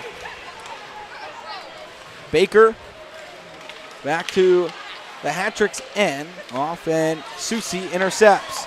Lugo through center across the Carolina line to the right circle with speed. He shoots wide of the net. It rips around the boards and back up high for Oaks to take out. Oaks into the Hat-trick zone. It is knocked away behind the net. Pepe will take over up the wall and out to center. Under 5 to play in the second. 2-0. Hat-tricks leading. And it's tipped up and out of play into the Hat-trick zone from Carolina, and we will step aside with 4:48 left in the second. Hat-tricks up a pair.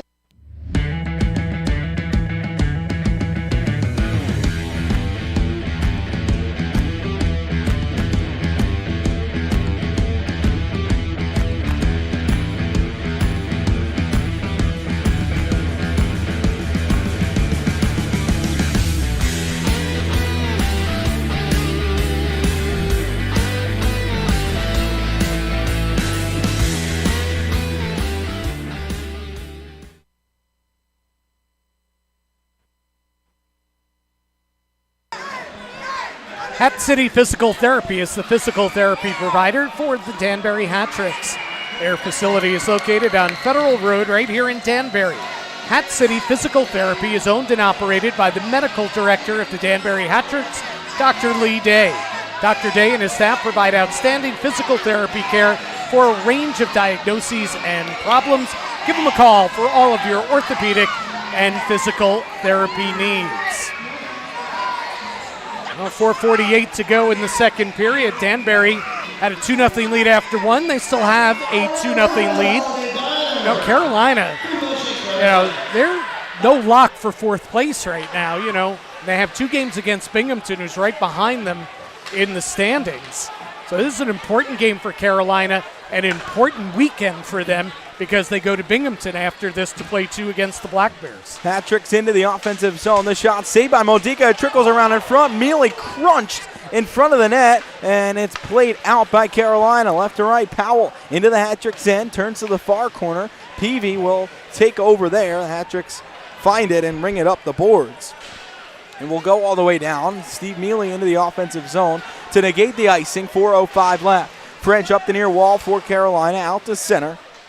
And it is played into the Carolina end. 4 minutes left in the second.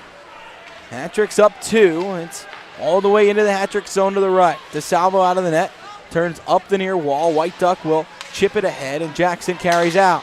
Onto the right wing. In Broner skates. He'll back into the offensive zone and go chase after it. Peshtuka, as he's hit by Broner, plays it to the corner for Grebenikov to turn up the wall. Jackson intercepts it from him. A penalty coming up on Carolina. Daniluk will shoot. It's off a body, up out of play.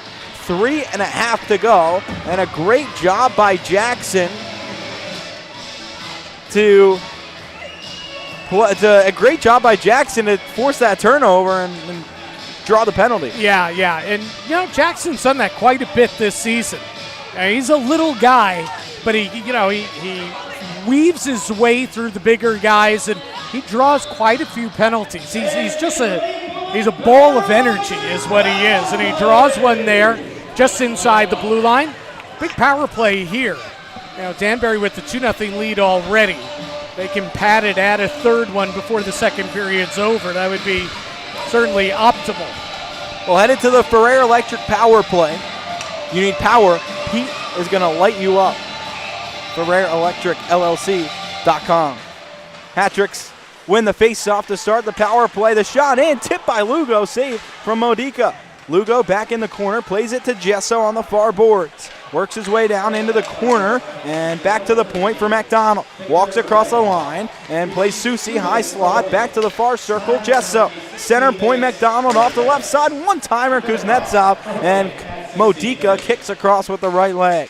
Kuznetsov has the rebound, 30 seconds into the power play. McDonald, far side, Gesso, all the way back across. Gesso has the rebound from his pass, and Modica makes the stop as the net comes off.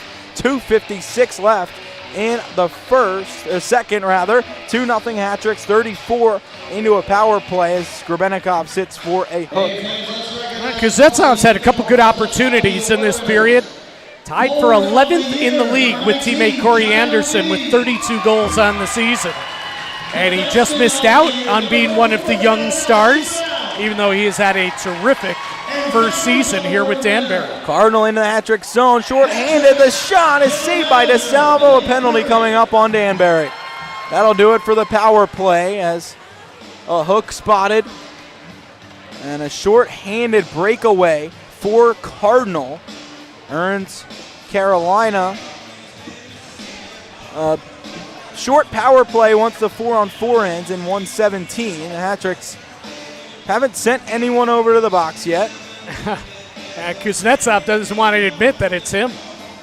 But yeah, the young stars roster was not roster, but the selections for the young stars, 3 forwards, 2 defensemen, 1 goalie, were announced earlier this week by the Federal League, and Kuznetsov just missing out. I mean, there's some good young talent on that young stars group among the forwards, including Alexander Jemeyev of Watertown, Gus Ford, as we mentioned, from this Carolina team, and Nikita Ivashkin from Binghamton.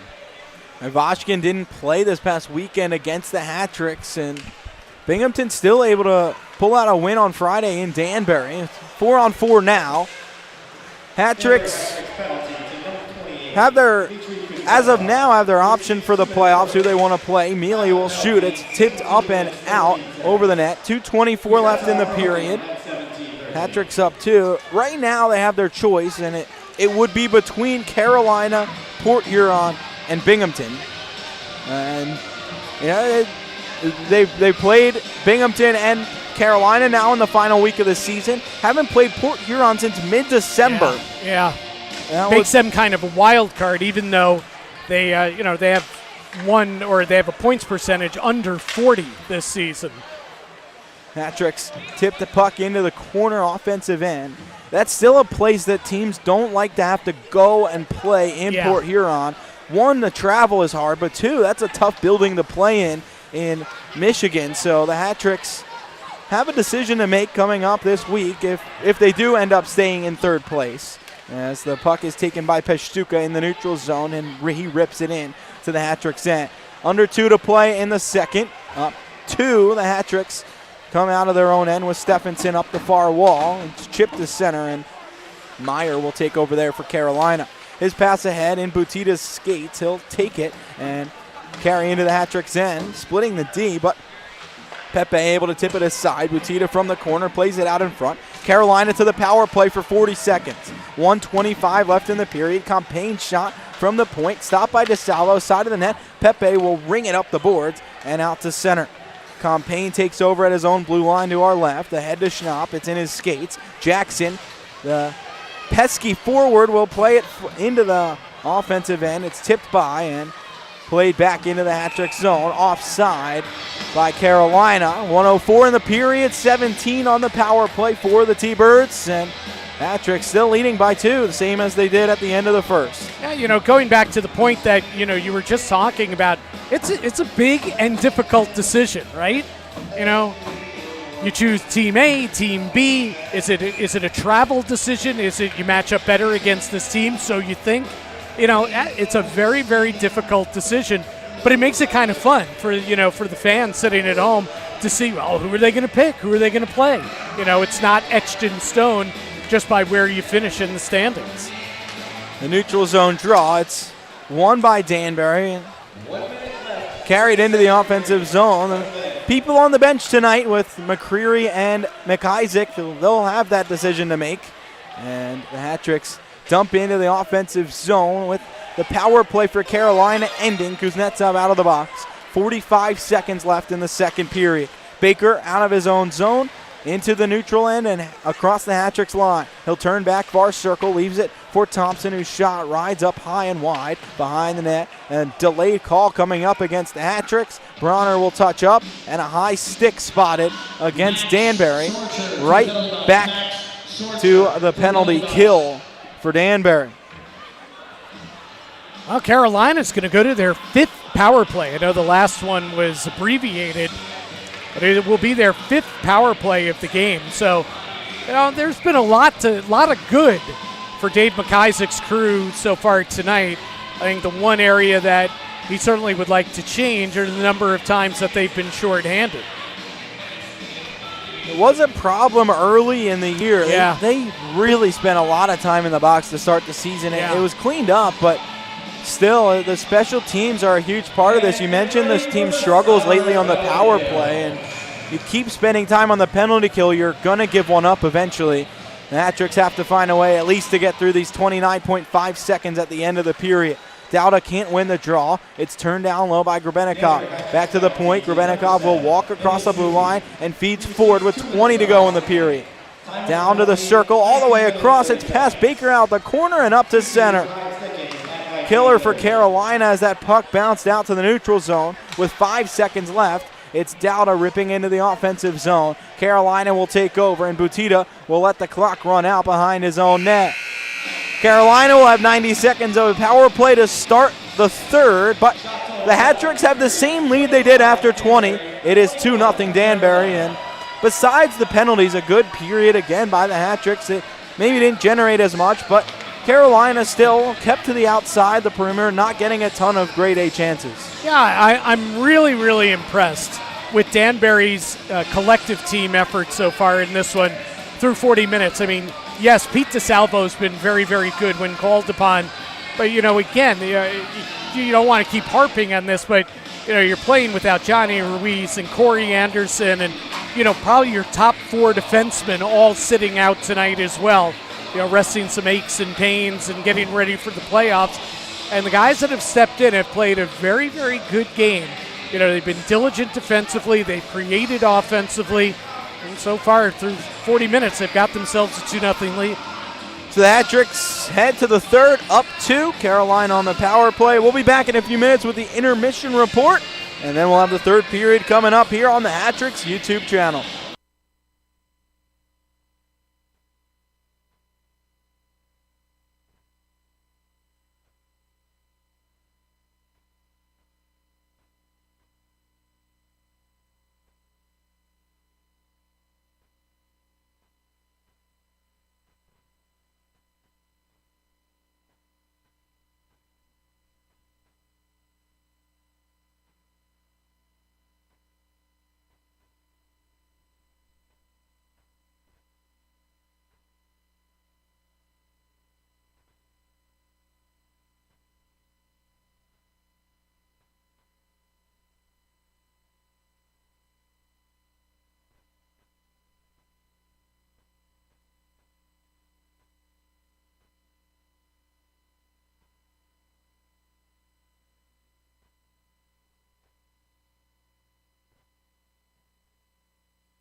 Hi, Danbury Hat Tricks fans. I'm Spencer Reyes alongside Jim Cerny as we're here in Danbury Ice Arena back for the Hat Tricks Intermission Report.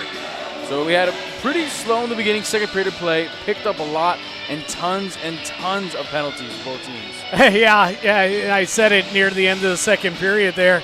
There's so much to like out of what Danbury's done tonight. I don't think Dave McIsaac's going to be happy with the parades in the box, but so far it hasn't cost Danbury.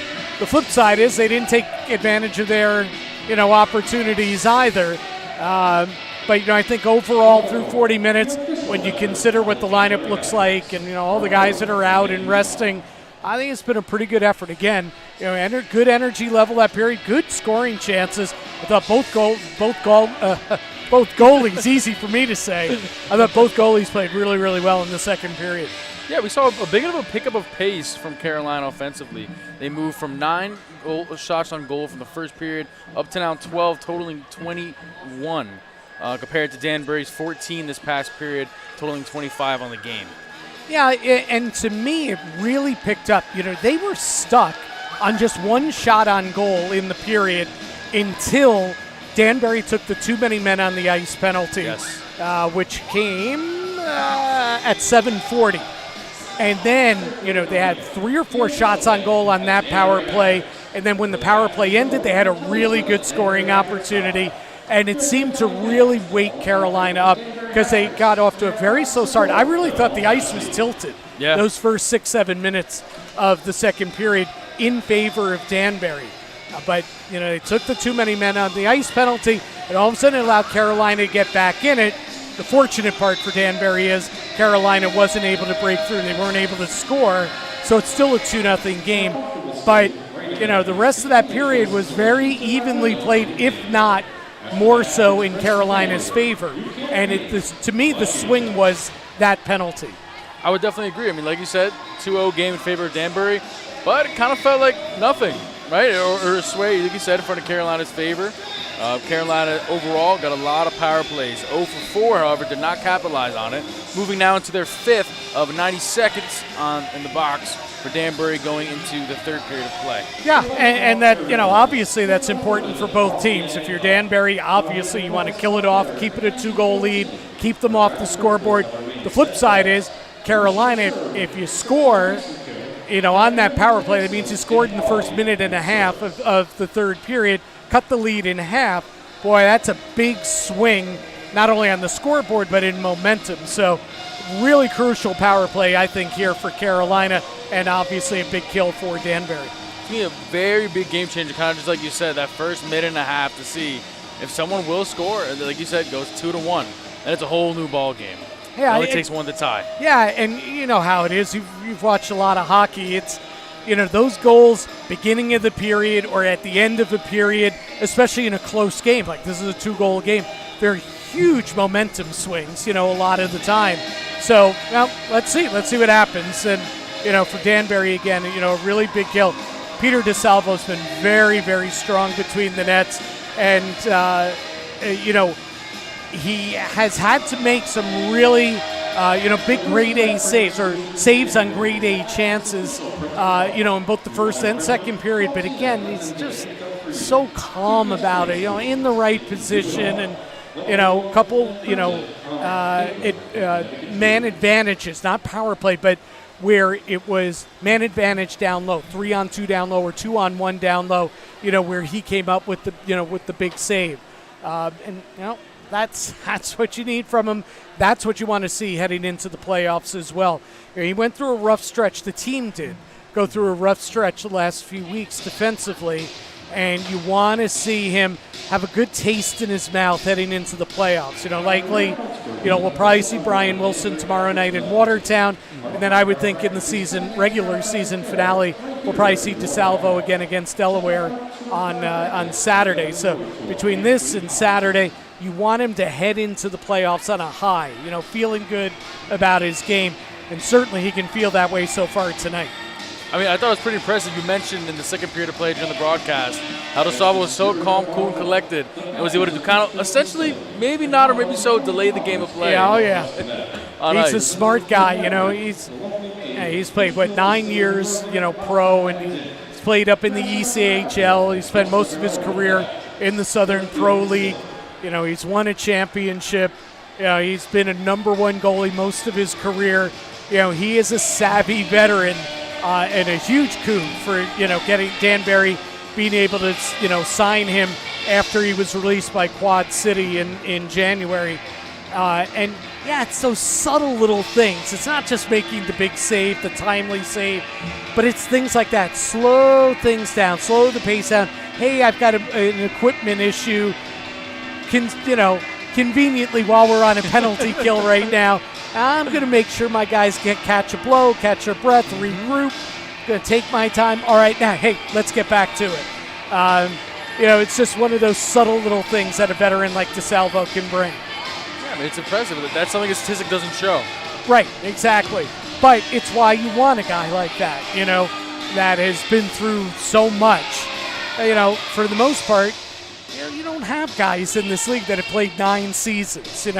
Sure, they're a handful, but there aren't a lot. That's why it's the Federal Prospects Hockey League. Yes. It tends to skew younger, less experienced. That's why having a guy like DeSalvo is just absolutely invaluable. Well, hopefully DeSalvo will be able to still keep up this pace of play for Danbury going to third period of play. That'll do it for us here at the Hat Tricks Intermission Report. We'll send it back to Josh and Jim in just around 10 minutes for the start of the third period of play.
Third period set to begin in Danbury. Josh Starr with Jim Cerny, and it is a 2-0 Hat-Tricks lead, the same as it was after 20 minutes. Danbury looks to hold on with somewhat of a lesser lineup, but like you have said all night, a hungry lineup, and they have been just that tonight. They've really done a good job limiting Carolina's chances and generating some of their own. Yeah, absolutely. And listen, you know, the guys that would need to be your best players have been your best players tonight. Dustin Jesso's had a very strong game. Adam Dowda, I think, has had a very strong game. Kuznetsov, I thought in the second period, had a very, very strong period. He had about 2 or 3 really prime scoring chances in which he was denied on. So your best players, you know, even in a depleted lineup, they need to be your best players, and they have been so far tonight. And then you're getting good performances from some of the younger guys as well. To me, Pepe has really stood out tonight through 40 minutes. I liked this game at both ends of the ice.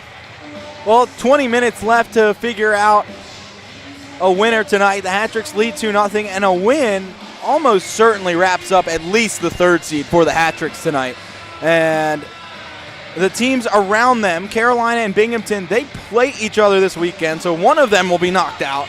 The other one will probably be in fourth, and if they split, then they stay where they are, and the Hat-Tricks would stay above them. The Hat-Tricks head to Watertown tomorrow and then host Delaware Saturday, and Carolina plays Port Huron twice. That's likely Carolina splits that. I think they'd still be ahead of the Hat-Tricks, so a tough task for the Hat-Tricks to get into second, but it starts with the third period here, and they start with the 90 seconds left on a penalty kill. Carolina wins the draw and will start the third. Into the Hat-Tricks end to our left, it's Grebenikov down low. 15 seconds gone in the period. Grebenikov off to the left circle to the side of the net. Thompson trying to turn out in front. Cannot. Thought about the Michigan play, but decided to go back to the point. Right side, it's turned down by Ford behind the net. Thompson stuffed into the wall, and it's played off to the near wing.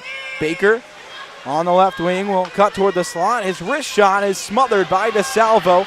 36 seconds into the period, and McDonald and Thompson shoving after the play. 55 to go on the kill. Thompson, one of those players.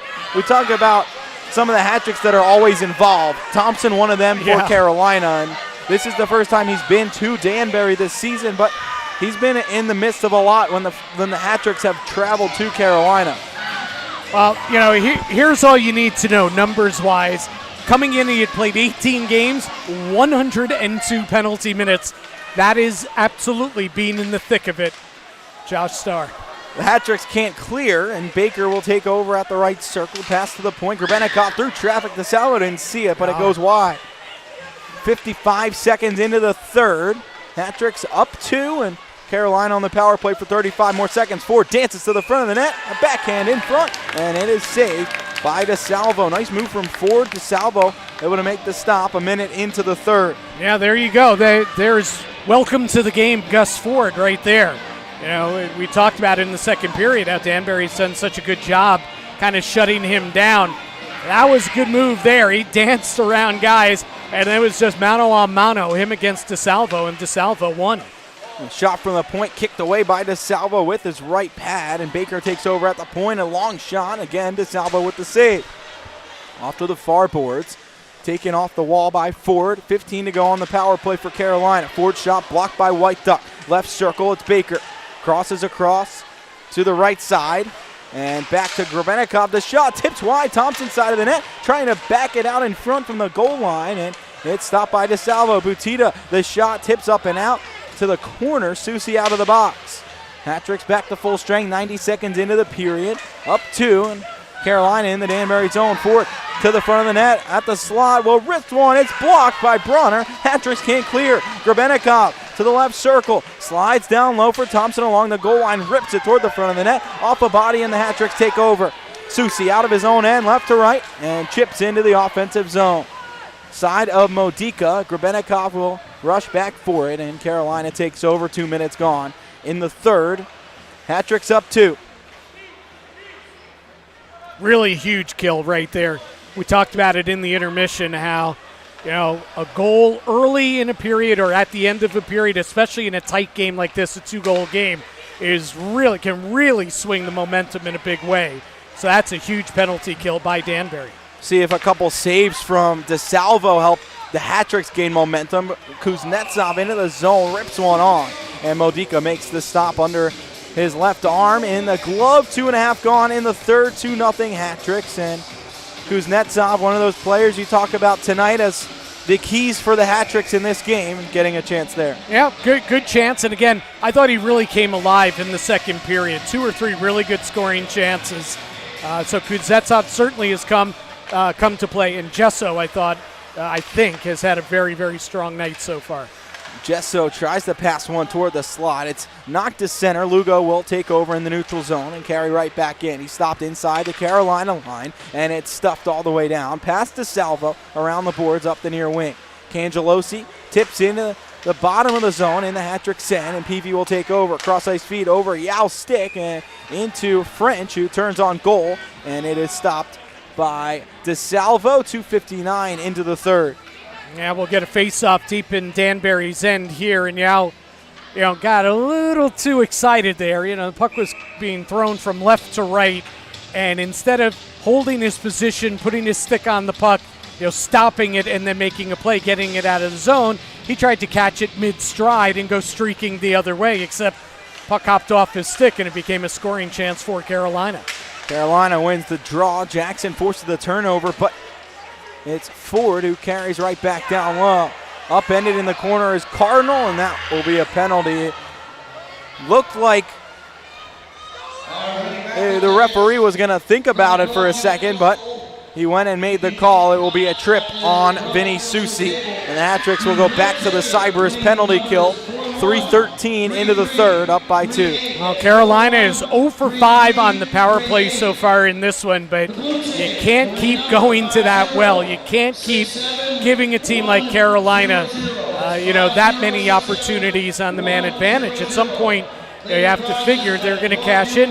And their last power play, their most recent one that started this period, that carried over into this period, was their best one by far.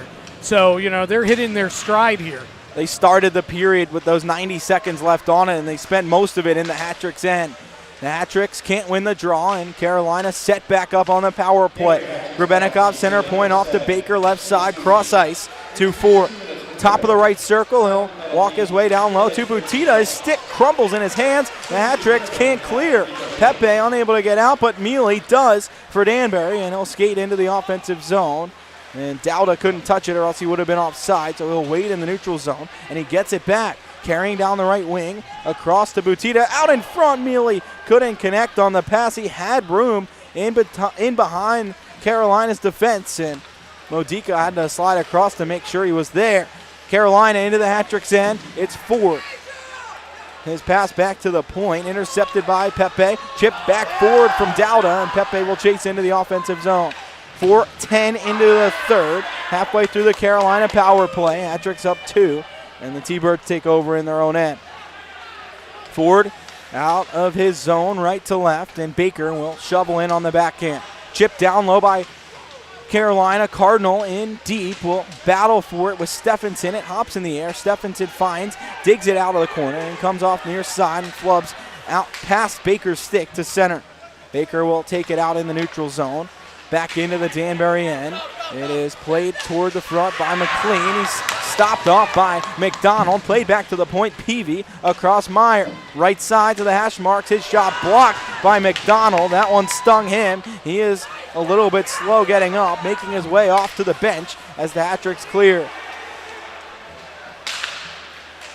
Turned back into the Danbury zone. Carolina all the way around Oaks behind the net with 9 seconds left on the power play. 5 into the third. The Hat-Tricks pin the puck up against the corner. On the near wing, it's played up by Carolina. Susi out of the box. The blast from Thompson wide off to Salvo. And Daniluk will skate ahead. His backhand to center is taken in by White Duck. 5.5 gone in the third. Hat-Tricks again able to kill off the power play for Carolina. And Yao will take over in the neutral zone, rip it around the boards. Jackson off the far wall toward the front of the net. White Duck tips it wide of the cage through the blue paint, and it goes off for a whistle. As we will step aside, 14-18 left in regulation. Hat-Tricks up by 2.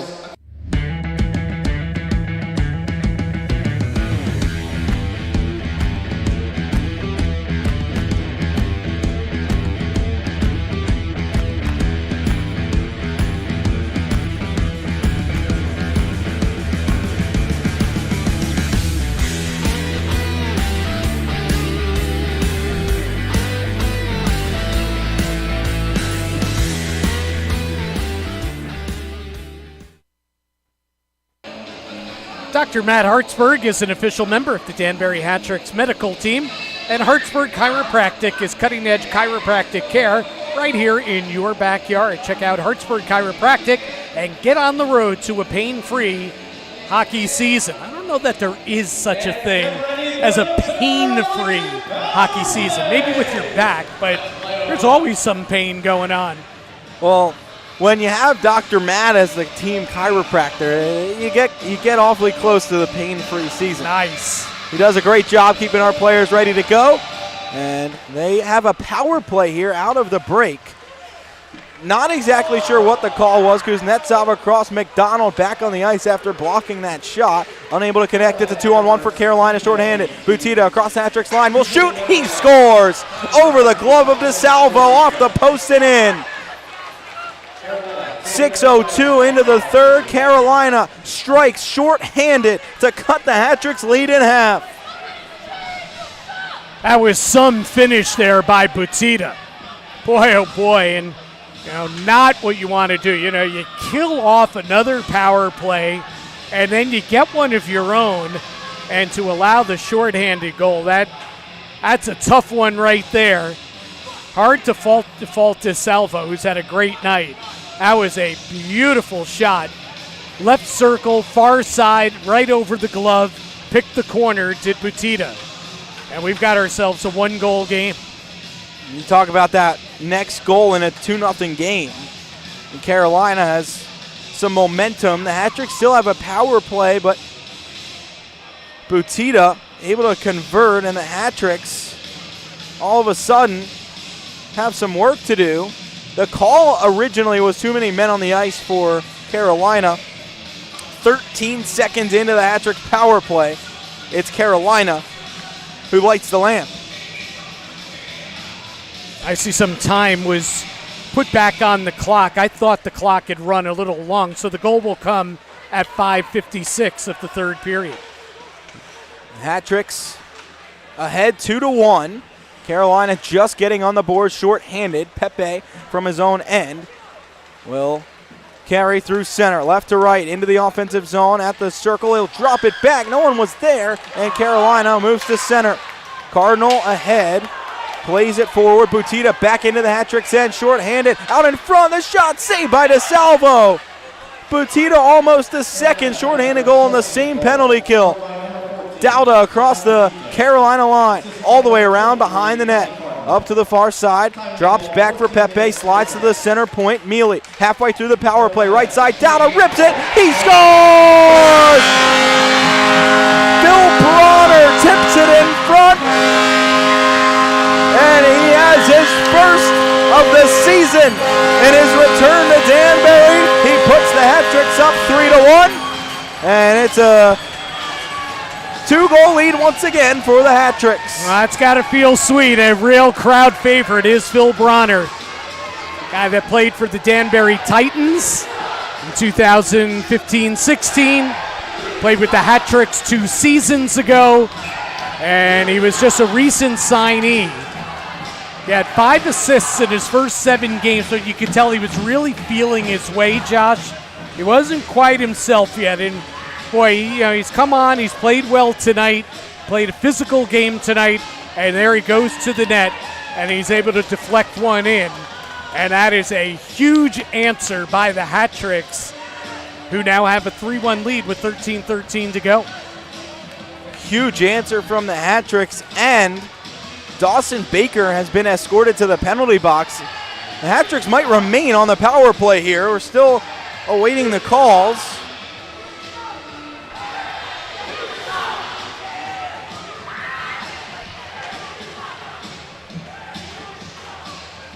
Well, Billy Mccreary up on the Danbury bench. He's clapping his hands together. He's a happy guy. I think is he happy about the call? No?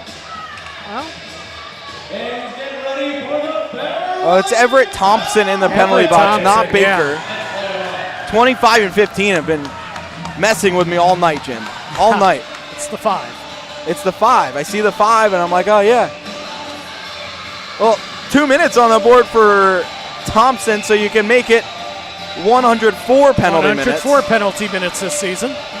And the Hat-Tricks win the faceoff at center. Back on the power play for 2 minutes. 13:05 left in regulation, up 3-1. Mealy can't get into the offensive zone, so Hat-Tricks turn back at center. Broner into the offensive end, but Tom Mealy had fallen down behind the play when still in the zone, so it's offside.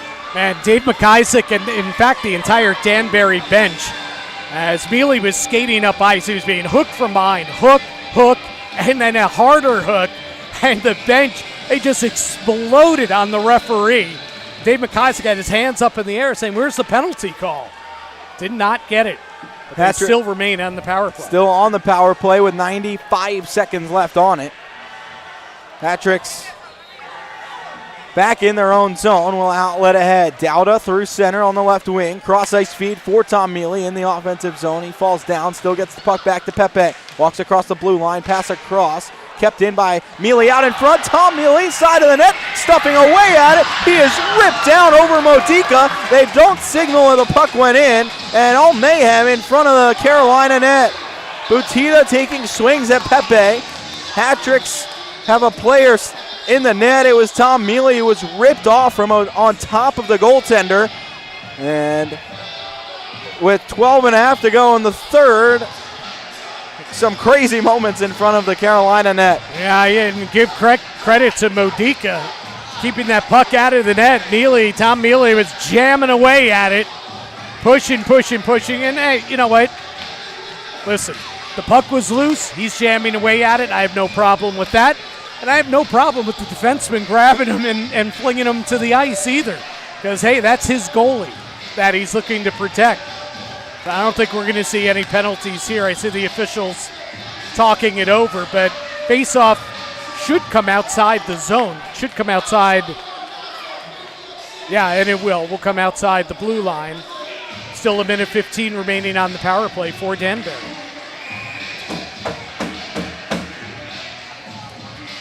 Just a little bit of friendly competition in the Carolina zone. It's a neutral zone draw won by the Thunderbirds and turned all the way down.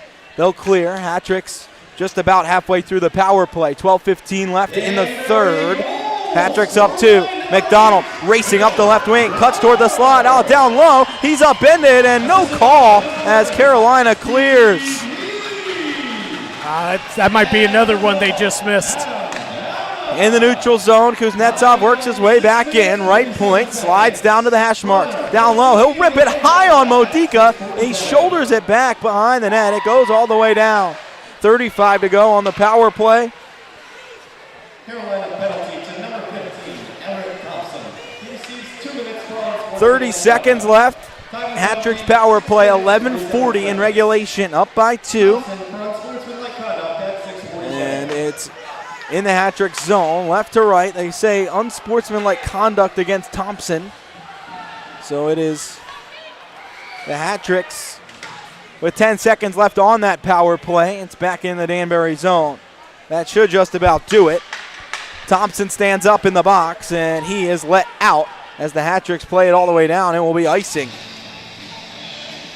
So recapping the goals, the shorthanded goal by Carolina at 5:56. Butita, his 29th of the season. Cardinal with the only assist. And Danbury, took him less than a minute to come back and score on the power play and regain the 2-goal lead. Bronner's first of the season from Steve Mealy and Adam Dowda. Well, in the Hat-Tricks zone, they can't win the draw. Carolina takes over 11 minutes in regulation. The pass from down low to high is past Baker. He has it back in the corner. Pass off his skate, and the Hat-Tricks will take over. Pepe off to Gesso, and he will sky it out. off the right side, deep into the offensive end. Lopez lays a big hit on Pesztuka, and the puck comes to the neutral zone where Lopez will bat it back in to the offensive end.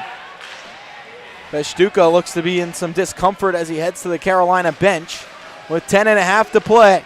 Hat-Trick's up 2. Butita out of his own end. Right to left is Powell through center. Across the Hat-Trick's line, dancing to the circle. Left side, drops back for forward, and he will skate down low into the corner. Cuts toward the front. He has it poked away, and Hat-Tricks will skate out.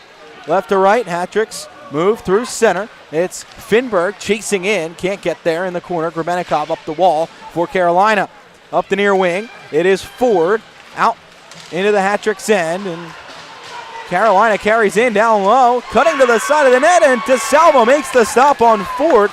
That may have been offside at the Hat-Trick's line, but Carolina went in and made a good chance on DeSalvo, who was able to make the save. Under 10 to play in regulation. Hat-Trick's in their own end, up by 2. Daniluk whips it up the far side. On the left wing is Dauda chipping into the offensive zone. It trickles to the right of Modica, and he will cover up there. 9:32 to play in regulation. The Hat-Tricks leading 3-1. We'll be right back.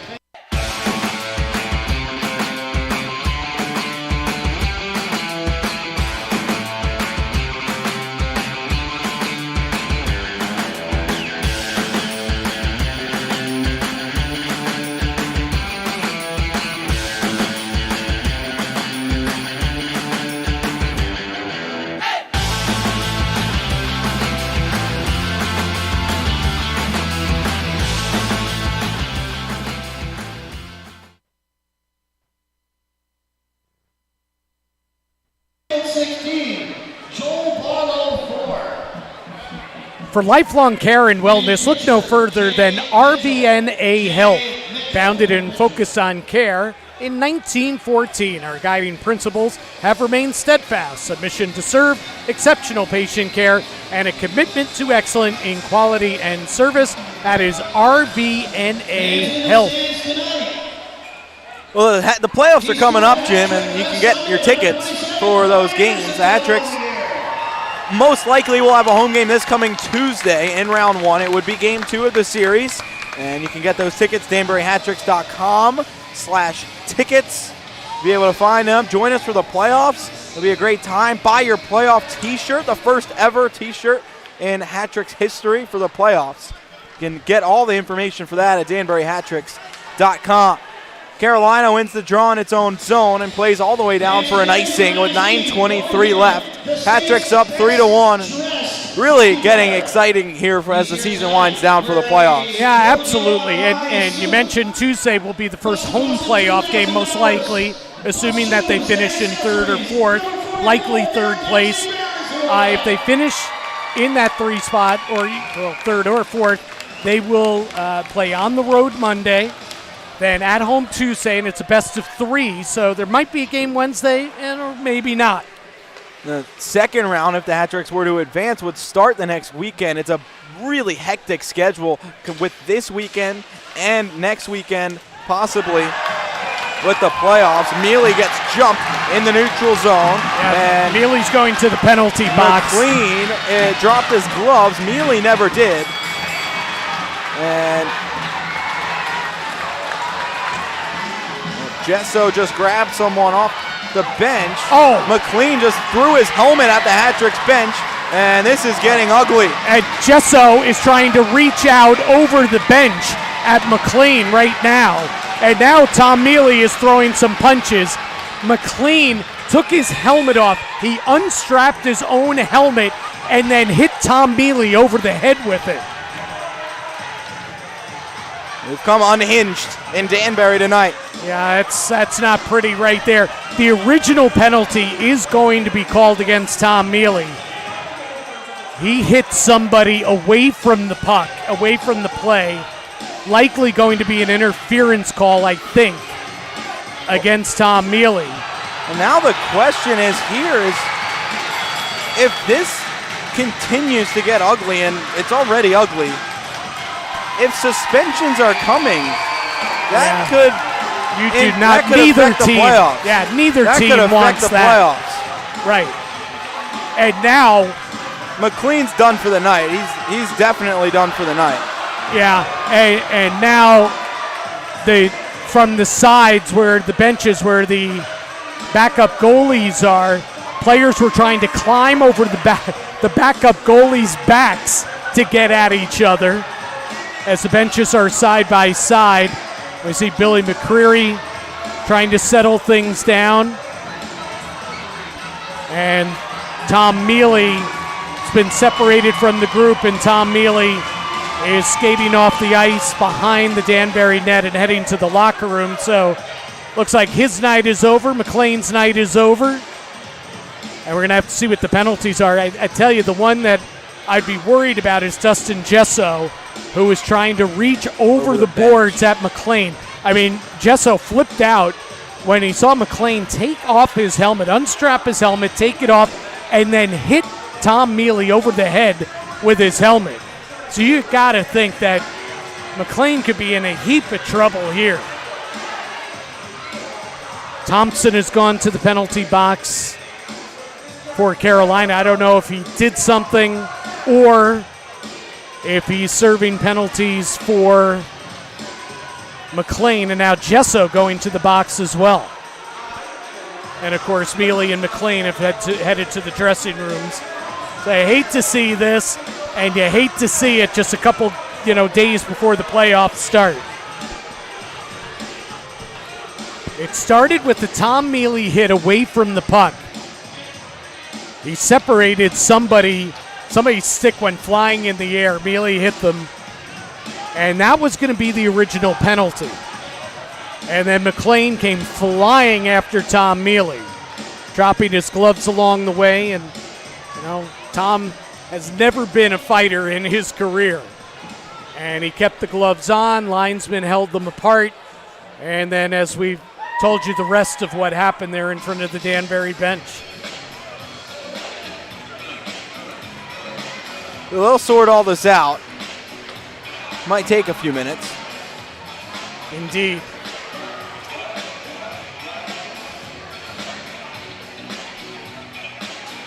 But, if you're Gesso there, you're kind of a veteran player. You got to know better, Josh. And I don't know that he made contact with anyone, just reaching over the boards. And, of course, the coaches and teammates are grabbing him to haul him back. I mean, he is such a valuable guy, as we talked about earlier. Playoffs this season are sponsored by Sal's Pizza in Bethel. Are you ready for this?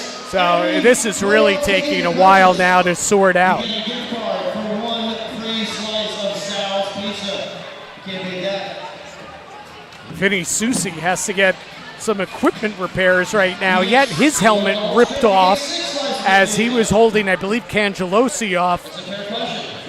And that is a tall task because Vinny Susi is not a big guy, and Cangelosi is. He lost his helmet in that. Well, we're still sorting all this out.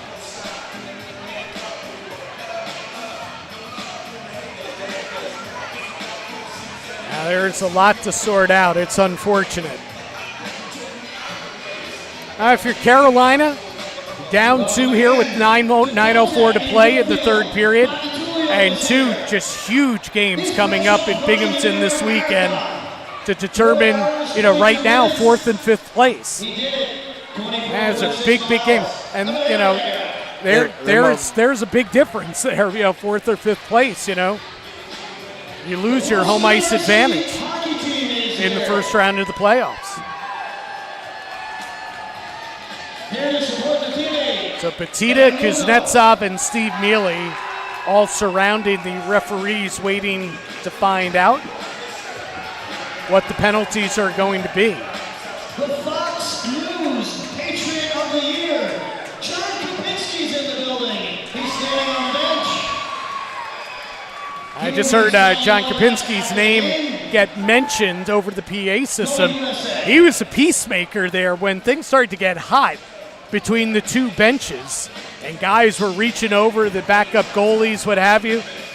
Kapinski got in there. No better person to have on the bench during an altercation like that. Yeah, that is right? true.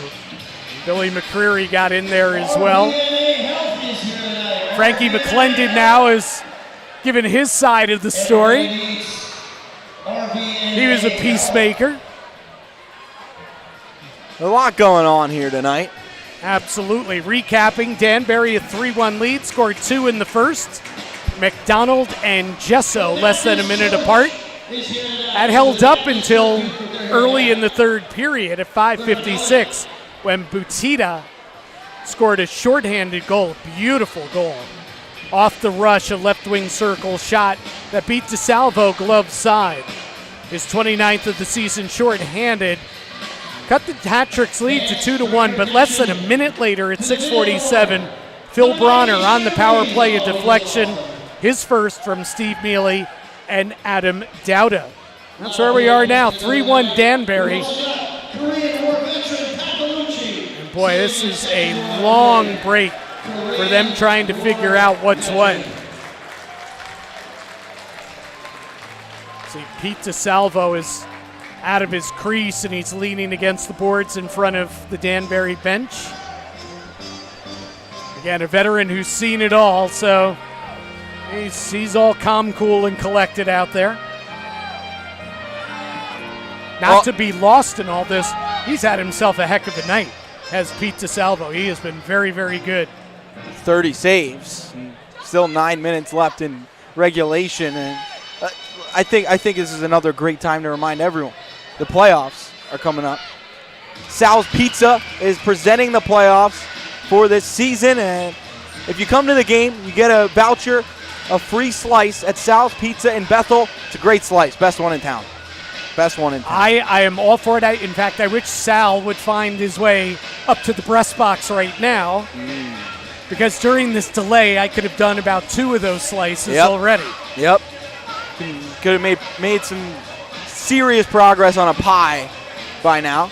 So here you are. You're a Philly guy, right? Philly pizza, New York pizza. New York pizza. Chicago pizza. I don't like Chicago pizza. Oh, you don't like the all right. I'm a more cheese than sauce guy. Yeah, oh, me too. Yeah, no question. Yeah, so the deep dish is. Now, see, if you were from New York, I'd be asking you, all right, so you got New York, but which borough would you go? So I don't know how well you know New York. I haven't explored all over in all the boroughs, so I don't think I could answer that. I will say, if you head down to the Bronx, if you head down to Arthur Avenue, where there is just the best Italian food in New York, there's some great pizza to be found Arthur Avenue in New York, in the Bronx.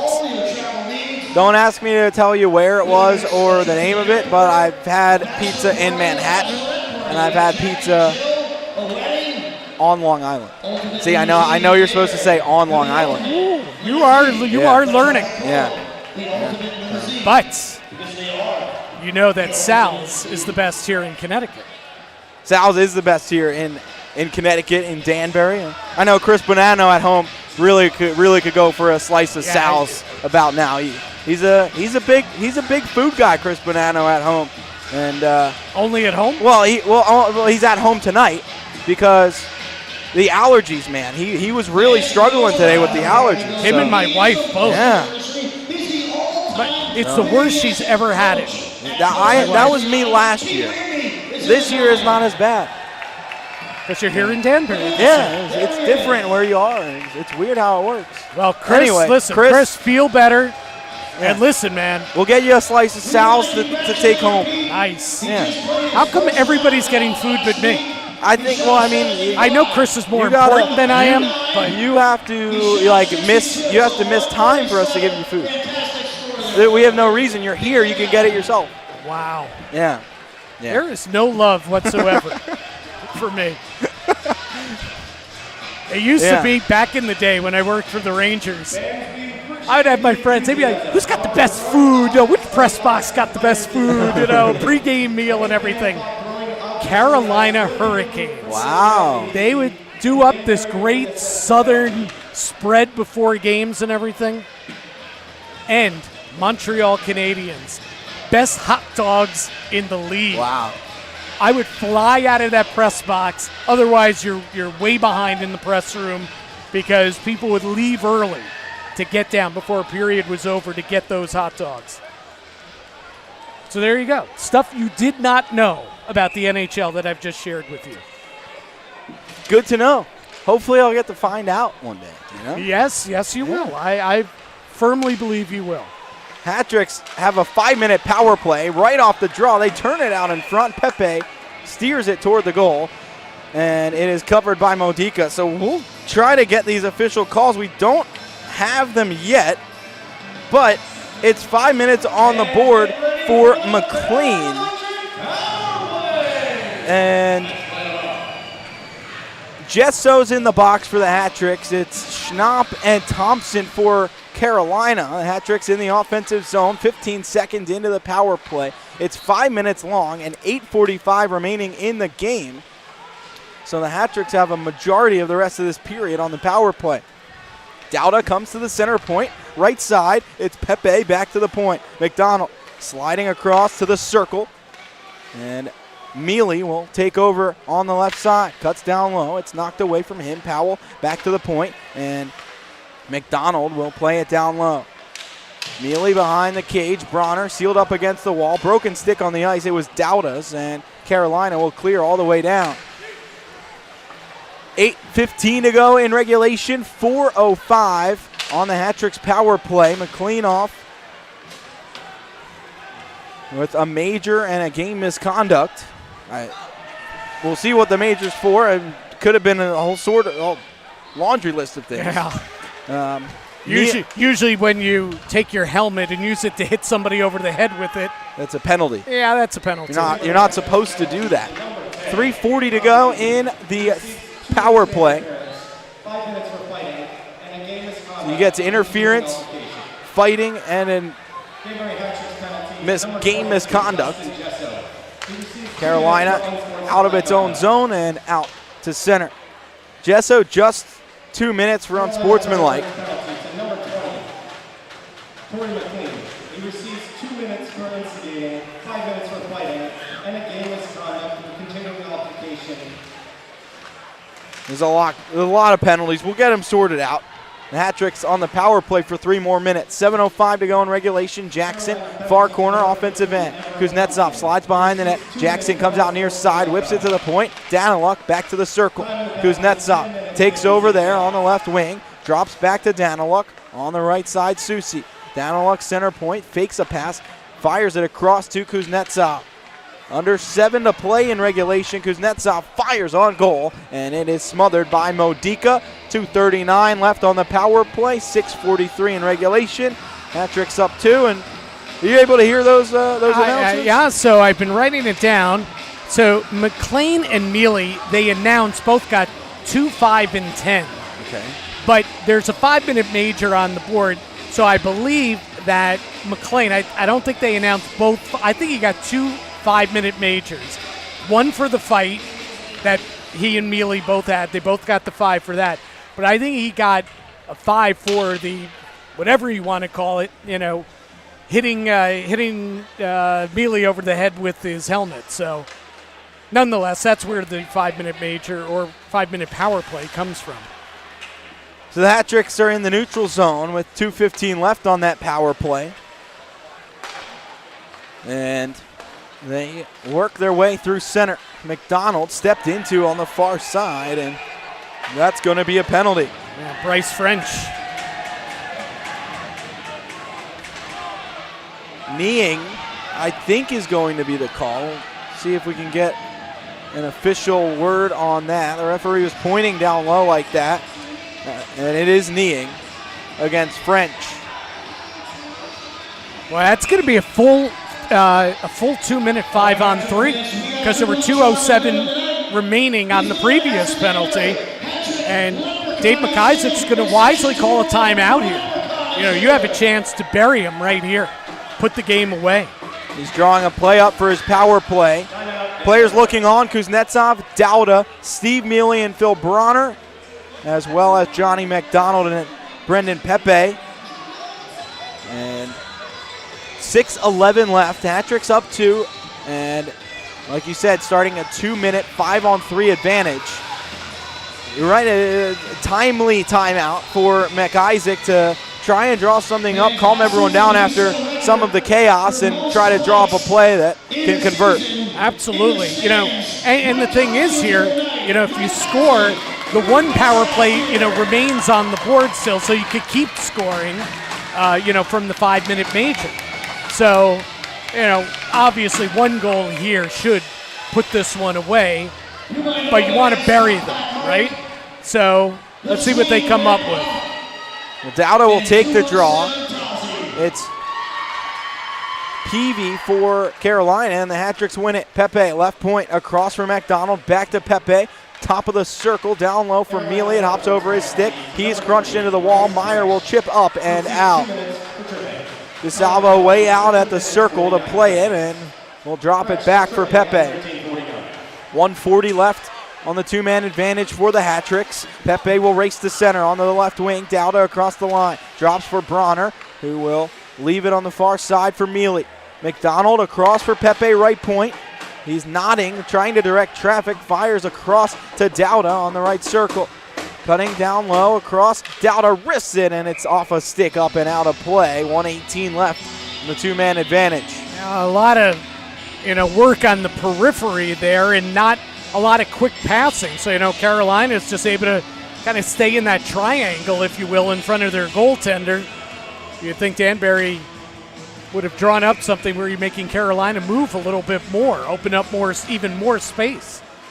Gesso wins the draw, back to the point. Susi will fire, it's tipped in front, and Modica saves it with his right arm. Gesso crashes into the corner, and Carolina clears it down the wall. 5:15 to go in regulation, 1 minute left on the Hat-Tricks two-man advantage. Kuznetsov will circle back behind his own net to start up. Left to right, he'll move through center, dances into the zone, right circle, the shot is saved by Modica into the far boards. Gesso turns it back down, Kuznetsov rips it high glove, and it's snared out of the air by Modica, and he'll throw it down onto the ice, and we will take a break. 40 seconds left on the two-man advantage, 4:51 left in regulation, and we'll step aside here from Danbury.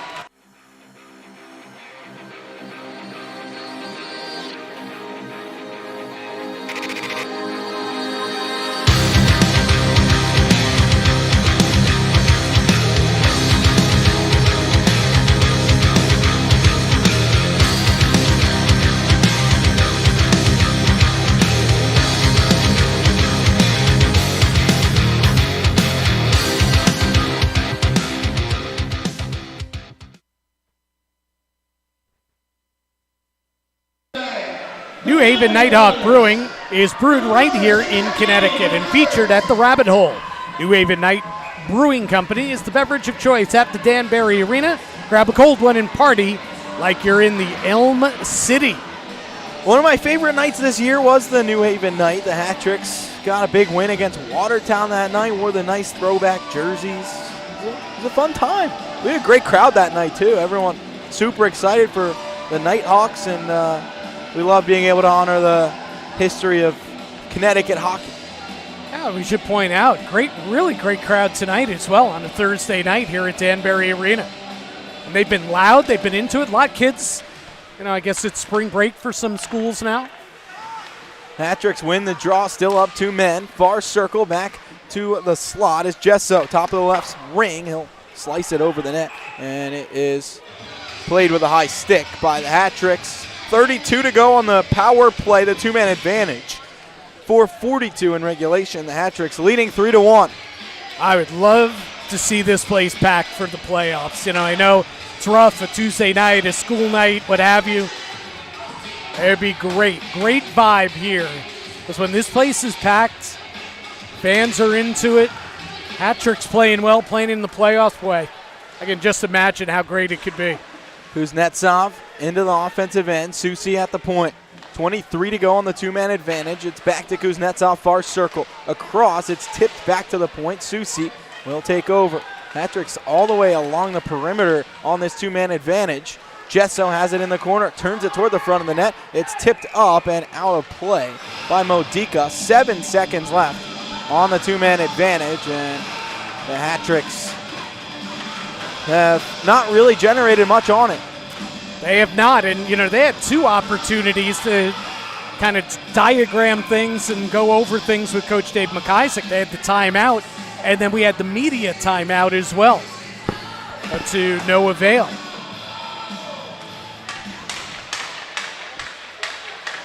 Carolina went to draw in its own zone, but Pepe keeps in at the point across McDonald. The shot trickles by. They blow the whistle. Lopez was in, and he lost sight of the puck. The referee did, and a break for Carolina as the hat-tricks were in. It is a face-off in the Carolina zone. 6 seconds to go on a 5-on-4 now for the hat-tricks. 4:09 left in regulation. You know, that was actually a little bit of a break, believe it or not, for Danbury, because Carolina was going to get to the puck, and they had, the whole wide-open ice to shoot it out. Now Danbury gets another face-off in the offensive zone. Carolina wins it, and that will do it for the hat-tricks power play. In center, Carolina trying to take over. It's Schnapp across left side for White Duck into the hat-tricks offensive zone. His shot turned away. Back to the point, Pepe will wind. He drives. It's saved by Modiga. Rebound in front. Turned away to the boards. Pepe has it back. 3:45 to go in regulation. Full strength. He'll kick it down low for Lugo. Behind that, he cuts by. Back out in front looking for White Duck. It's kicked away by French. And the net comes off behind the play. So they'll blow the whistle with 3:35 left. Lopez and Modica having a little conversation there right by the blue paint. Now Lopez skates up. And it's interesting, Billy Mccreary said to me before the game, he said, you know what, if you would have told me game 59, we're almost here at the end of the season, that guy like Mike Lopez would have battled and kept his roster spot, all season. Here he is. From the beginning to the end, said, I'm not sure that I would have, believed that as Carolina ices the puck off the faceoff. He said, but, he's just a guy you want to keep around. He's just so hardworking, such a good teammate. And, he got rewarded once this year for that. He's got his one goal this season. His first goal as a pro. The team went nuts for it, too. Yeah. It was awesome to see. Hat-tricks in the offensive zone. They win the faceoff. Gesso fires toward the net. It hits Jackson and goes to the side. It's Powell to move up. Carolina out to center. Schnapp through the red line and off to the left wing. Bryce French into the hat-trick's end. He is sealed off with a big hit against from Yao. That was kind of Yowan's defense, and both stepped into him from opposite sides, one from the left, one from the right. And French tried to go in between them, and they both kind of converged on him. And boy, Bryce French went down in a heap. And he's just headed to the bench now. No penalty on that. Just a good double hit right there, right in front of the Danbury net. Well, the hat-tricks with 3:09 left make the play on French, and we'll have a face-off in their own zone. Better question is, what's Bryce French doing that close to the other team's goal? I don't remember that in his repertoire. He likes jumping into the play. He just depends on the situation. He was part of the rush there.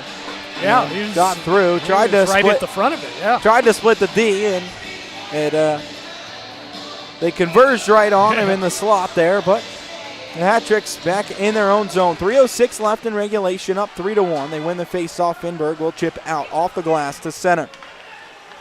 Taken in the neutral zone by Ford. He'll hammer it off the hat-tricks bench and deep into the Danbury zone. Up the far side, it's out to center, past Peshtuka. He will trek back for it in his own zone.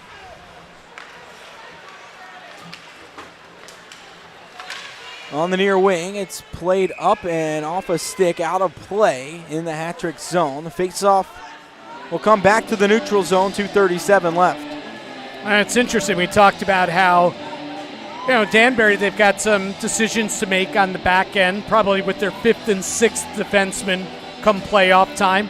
They're going to be pretty loaded up front as well. With, Ruiz, now Anderson's, healthy. Dowdu's played very well. Got the Mealy brothers, Gesso. Broner is now here as well. Nick Levesque is back. They're pretty loaded. That is 3. That group.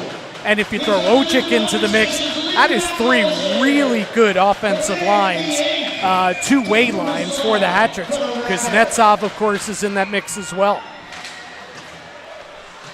Hat-tricks win the draw in their own zone. Finberg will skate out to center, trying to catch up to it. It's Meyer with the long reach. Will play it through and all the way down. It won't be icing as DeSalvo comes out to play it up the near wall. Pepe will chip it all the way out to center, and it is taken by Carolina in the neutral zone. Meyer will play off to Butita, whose dump in hits the linesman, and Carolina carries in. Cangelosi right circle, the shot kicked away by DeSalvo, and the rebound. Ford couldn't handle it. Into the corner, 2 minutes to go. It's 3-1 Hat-tricks. Butita on the left side. Ford cuts toward the slot. It's sticked away by Mealy, and the Hat-tricks will chip to center. Looking for Finberg into the offensive zone, but Ford flagged it down, and Carolina will skate ahead. 1:45 to go. Thompson into the Hat-tricks end, rips it around the boards. It bounces across near wing, and Kuznetsov will play it down into the corner where Daniluk will take over behind the net. 90 seconds left in regulation. Daniluk down through center to Kuznetsov. It was behind him. White Duck lays a hit in the neutral zone, and Butita will take over for Carolina. 1:20 to go in the third. 3-1 Hat-tricks. It's tipped off the end glass. DeSalvo rips up the far boards, up the wall for White Duck, who will chip out to center ice.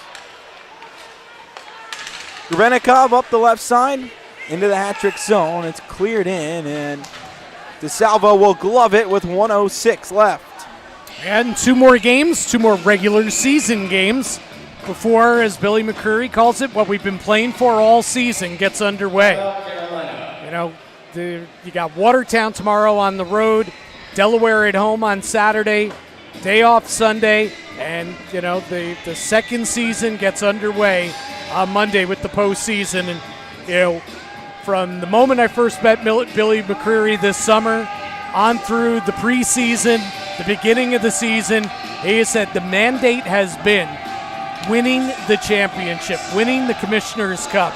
Because this group, the veteran group that were here 2 years ago before the season ended prematurely because of the coronavirus pandemic, they really believed that they were the team to beat.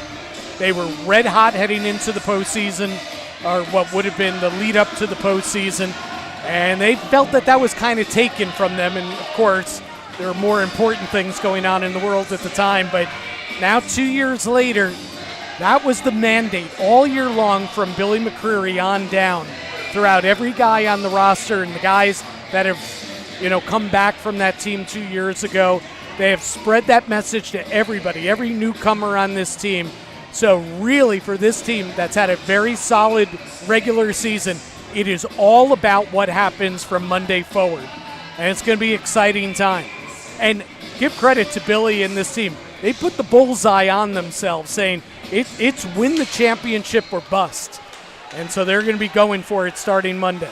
Yeah, it's been Watertown and the Hat-tricks basically wire to wire in the top 3. Columbus joined them later. Carolina has an empty net. The Hat-tricks play the puck all the way down. 3-1 Hat-tricks lead. Kuznetsov will turn, fire. It's blocked in front, and Meyer will play ahead to Baker, who carries out. Right to left across the Hat-tricks line, 6-on-5 for Carolina with the extra skater on. Right side, Meyer's shot blocked by McDonald. White Duck will bank it all the way down. It's going toward the goal and just wide as Grebenikov goes back for it. 30 seconds to go in regulation. Grebenikov off the right wing. It's past Butita and behind the net for DeSalvo, who will play it out. He wants to try and score. Yeah. 15 seconds left.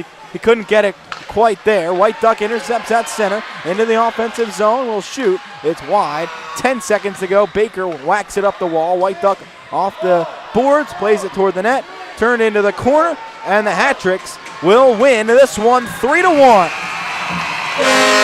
Win number 35 on the season. They are at 103 points total for the year, and it's a big one for the Hat-tricks. This basically ensures they'll be in the top 3 at the end of the season, and that means either a bye or picking their opponent and home ice. Right. You know, they're at the mercy of what Columbus does in their final few games here this weekend, you know, to get into second place, because they're chasing Columbus for that second seed and the first round bye. But you're right. This win here against the team that was directly behind them in the standings is a huge one for Danbury tonight, and you're right, pretty much solidifies the top 3 finish, which was kind of the regular season goal for them, and certainly was down the stretch. So big win tonight, and a well-played win with really, a depleted lineup. You're missing so many of your key guys. This is a real good, feel-good win tonight at Danbury Arena. The Hat-Tricks win 3-1. The final home game of the season coming up on Saturday. The Hat-Tricks will travel to Watertown tomorrow, and then they host the Delaware Thunder to wrap up the regular season on Saturday night. The playoffs, well, they're going to start on Monday. It's a quick turnaround for the Hat-Tricks, and we will have it covered for you here on the Hat-Tricks YouTube throughout the playoffs, home and road games on the Hat-Tricks YouTube channel. Excited to bring you the action from the road for the postseason. The Hat-Tricks win it 3-1 here tonight, and it was a good victory. From wire to wire, really, the Hat-Tricks took control and won the game throughout the third period, keeping Carolina just to 1 goal. DeSalvo, 34 saves tonight. Yeah, DeSalvo was the best player on the ice, but, a huge first goal for Fbhl Broner. He playing his 8th game since re-signing with the club. He scores the big goal, the power play goal, 51 seconds after the shorthanded goal by Carolina that cut the lead in half to 2-1. Broner comes through with that first goal of the season. Couldn't have been better timed. And then as soon as they got back up by 2 again, it was Danbury's game, and they rode it the rest of the way. Again, a feel-good win with that lineup. Good performance by DeSalvo. I'd expect you'd see Wilson tomorrow night in Binghamton. That would be my guess. And then probably close out the season with DeSalvo on Saturday. We'll see what the coaches have in mind as, they close it out here with a big 3-1 win. And again, by closing it out, meaning probably solidifying a top 3 finish. Well, it's a 3-1 win. Hat-Tricks 2 games left in the regular season before the real season starts, according to Billy Mccreary and the coaching staff and the players. The Hat-Tricks take it 3-1. And that'll do it here tonight for Jim Cerny. My name is Josh Starr. The Hat-Tricks win 3-1. One final home game on Saturday before the playoffs begin next week. And we will see you on Saturday here from Danbury. The Hat-Tricks take this one over Carolina 3-1.